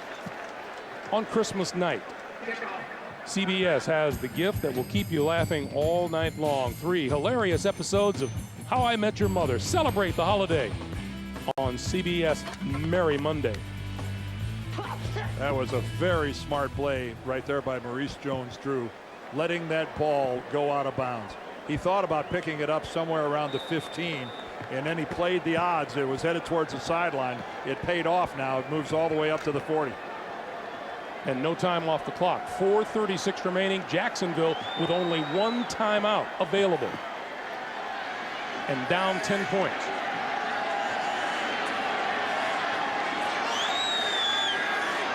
Garrard under center. On the move. Shovels it out to Kyle Brady. And Brady is brought down just short of the 45-yard line. Tully Banta Kane in on the stop. 4-yard pickup, 2nd and 6. The clock ticking away on Jacksonville season. Get back in that huddle.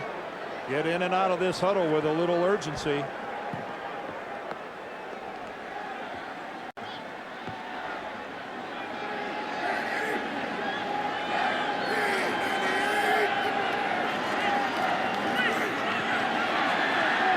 Garrard on the move. Markers down. 2 markers down. He's out of bounds at the first down marker, but let's check the flag. Oh, this is holding on Chris Naoli, the right guard. Holding, number 65, offense. 10-yard penalty, still 2nd down. Your quarterback is flushed from the pocket. He runs to the outside. Your guy reacts to it, and when he tries to leave you, you run with him. You don't grab him. I love standing next to the voice of experience in the booth. Well, you get a little surprised because, you know, you're protecting the pocket. So you think the quarterback's at a certain place. So when he runs, all of a sudden the guy in front of you is running at an angle that you're not used to it. And that time, Naoli just reached out and really horse-collared him. Results in a 2nd and 16. They give us to Jones-Drew. Trying to find running room. Bursts through a hole across the 45 to the 47. And comes up about 3 yards short of a first down. 3:40 to play, and the clock is moving. What a special season this young man right here has had and is still in the process of having for the Jacksonville Jaguars. A 2nd-round draft choice out of UCLA. He's special. 131 yards rushing today. 3rd down, pass to the near side. That's complete, enough for a first down and out of bounds to George Reister at the 42. Stops the clock with 3:19 to play. And right now, Jacksonville can be 37, defense. The penalty is declined. First down. Rodney Harrison offside. That penalty is declined by Jacksonville. And Jacksonville is being smart here. They're not trying to get it all in one play. They're not trying to just throw 3 or 4 bombs downfield and trying to get it all. But they can't afford many 1 or 2 yard pickups where the clock continues to run. Again, with only 1 timeout left.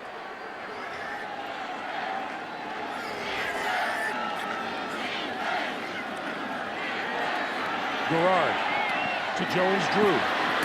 Looking for the sidelines and out of bounds at the 33. 3:12 on the clock.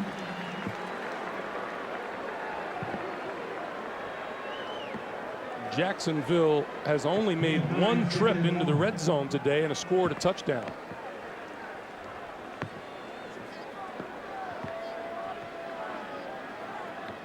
New England has, while he hasn't made a lot of big plays today, New England's been buoyed by the return of Rodney Harrison after missing 6 games.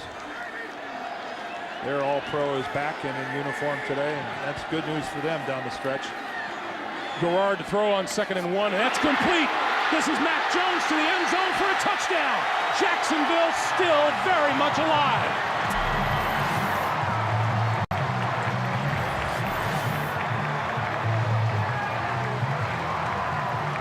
was very impressive work by David Garrard. That was really impressive. Didn't take chances, managed the offense really well, and took the shot when he had a chance. 33 yards on the pitch and catch for the touchdown. Scobie for the extra point. And Jacksonville is within a field goal.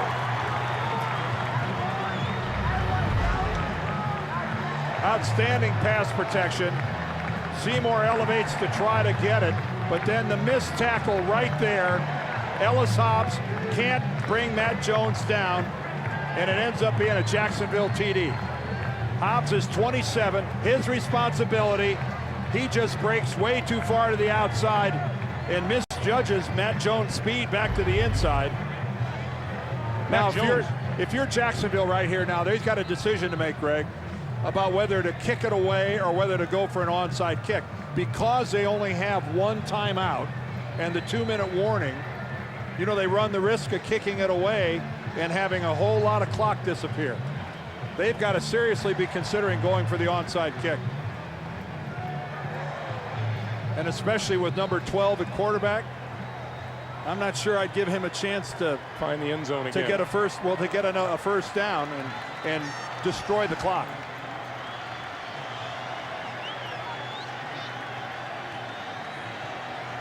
Lawrence Maroney, the rookie. Not expecting a deep kick. This is a real tweener here with 3 minutes and 3 seconds left on the clock. If you had all 3 timeouts left, I'd say kick it away. But seeing you only have one, then you'll get a stoppage with a 2-minute warning. But that's the X factor. Number 12. See what Jacksonville has in mind. They kick it deep. Maroney is going to return this one from the 5. Going across the field and is down at about the 15-yard line. Brian Ewu with the tackle, and here comes Tom Brady. And if you're asking something of the Jaguars, you're asking it of your number 1 unit. The strength of this team always has been and continues to be its defensive football team. And right now you're asking them to come up big. New England with 2 timeouts remaining. Jacksonville has 1 plus the 2-minute warning. Dillon and Evans in the backfield. This is Corey Dillon. Left side and down at about the 16. Tony Gilbert with the stop. And Jacksonville's going to save their timeout.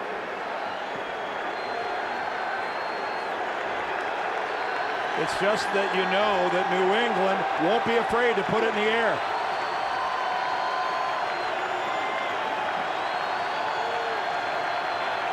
Welcome to those of you joining us here in Jacksonville. A David Garrard to Matt Jones touchdown pass has pulled the Jaguars to within 3. 2:20 to play. Jacksonville has 1 timeout. Dillon wrapped up at the 13 by Bobby McCray. And we get the Jacksonville Jaguars calling timeout, their 3rd and final timeout. Well, New England on both of these plays has Tom Brady under center. They haven't spent much of the game in that formation, and there was no shot here. Bobby McCray upfield, Dillon had nowhere to go. Tom Brady has been terrific. 249 yards and a touchdown. Maurice Jones-Drew has been equally terrific with 172 total yards and 2 touchdowns rushing. New England has dominated, but they lead by just 3 with 2:07 to play.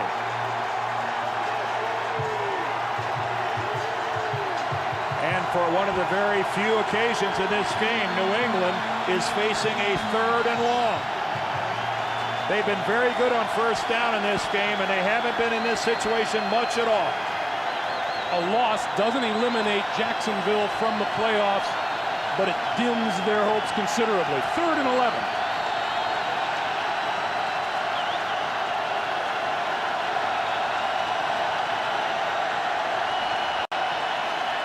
Deep drop for Brady.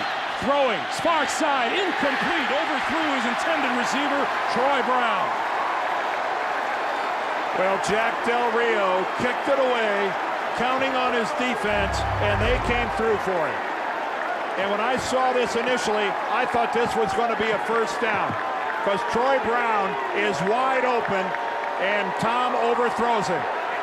Troy Brown was wide open. Rashean Mathis is at midfield. Todd Sauerbrunn has been averaging 33 yards a punt in this his first game with New England.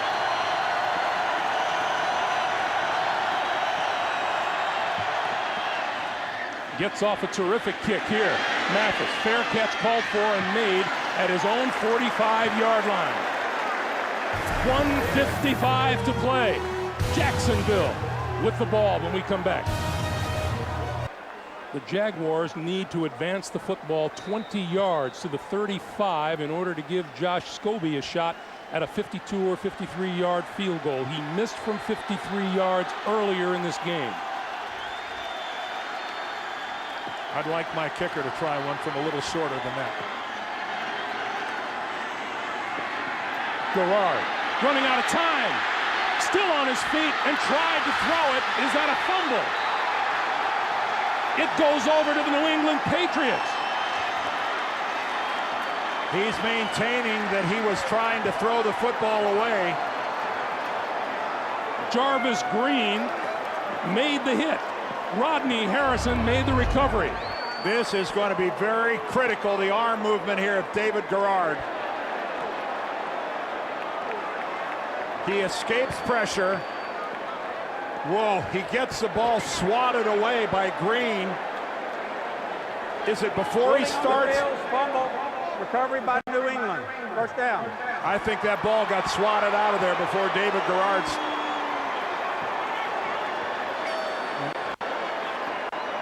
Oh, that is so close. And upstairs, less than 2 minutes, they will automatically review this play. Oh, and they have to do it. I don't think there's any question. Play is being reviewed. Yeah, there's no doubt of that.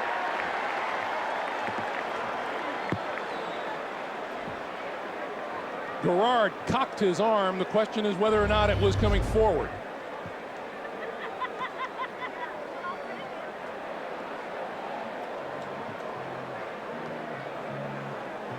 From that angle, it is so hard to tell. And it might be the better angle. Wow. It almost looked like he did start a forward motion with his arm before Jarvis Green hits it. Again, another look at it. It's back.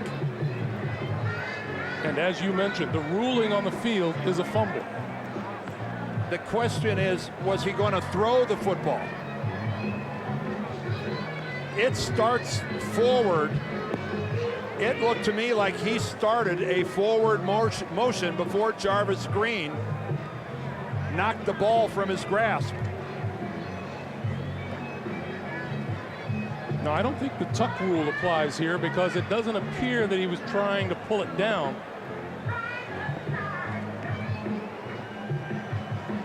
Jarvis Green gets to him. Oh. Question is, was his arm going forward, or was the hit causing his arm to go see, forward? what I can't tell is if his arm movement might not have been caused by Jarvis Green striking his forearm. Walt Anderson, keep in mind, everybody, must see something definitive that overturns the call on the field, which was fumble. We're going to find out what he's seen right now. After reviewing the play, the ruling on the field stands. And I totally see where Walt's coming from. The last time we looked at it, it almost looked like the hit by Green actually caused the arm movement on the part of David Garrard. Again, watch it again. Does Jarvis Green hitting David Garrard on the right forearm here? That's so close. And Walt Anderson clearly just said, I can't see enough to overturn the call on the field. And that is going to secure the AFC East Championship for Bill Belichick and the New England Patriots. And it sends the Jacksonville Jaguars to a really bad place. We have the opportunity to remind you the executive producers of the NFL on CBS are Sean McManus and Tony Petitti. Today's game produced by Mark Wolf and directed by Bob Fishman. The senior producer of CBS Sports in the NFL Today is Eric Mann. The director is Bob Matina. The coordinating producer of CBS Sports is Harold Bryant. The associate directors of today's game, Ryan Galvin and Joe Zapula. Our broadcast associates, Bill Thayer and John Morales. The technical manager is Jim Baker. The technical director is Dennis Stone. And the audio supervisor is Kevin Little. And Thank kudos, you, one and all. Yeah, and kudos to our entire crew for giving up your Christmas Eve to be away from your families to cover this game today. It's happening all around the NFL, and that's the tough part of our job, being away on a special day like this. And in these final 40 seconds, once again, we'd like to extend to all of you our very best wishes for a happy holiday. The Jacksonville Jaguars playoff hopes taking a severe hit as they fall to 8-7, while the New England Patriots improve to 11-4 and win the AFC East Championship for the 5th time in 6 years. Well, I really credit Jacksonville for the way they fought back into it with that touchdown drive late in the game to make it a 3-point game. And then they had a chance to tie it or win it. And but again, how many times over the years are we going to watch the New England Patriots when their back's up against it? They're the one who make the big plays. And that's after a while, Greg, you know, it's just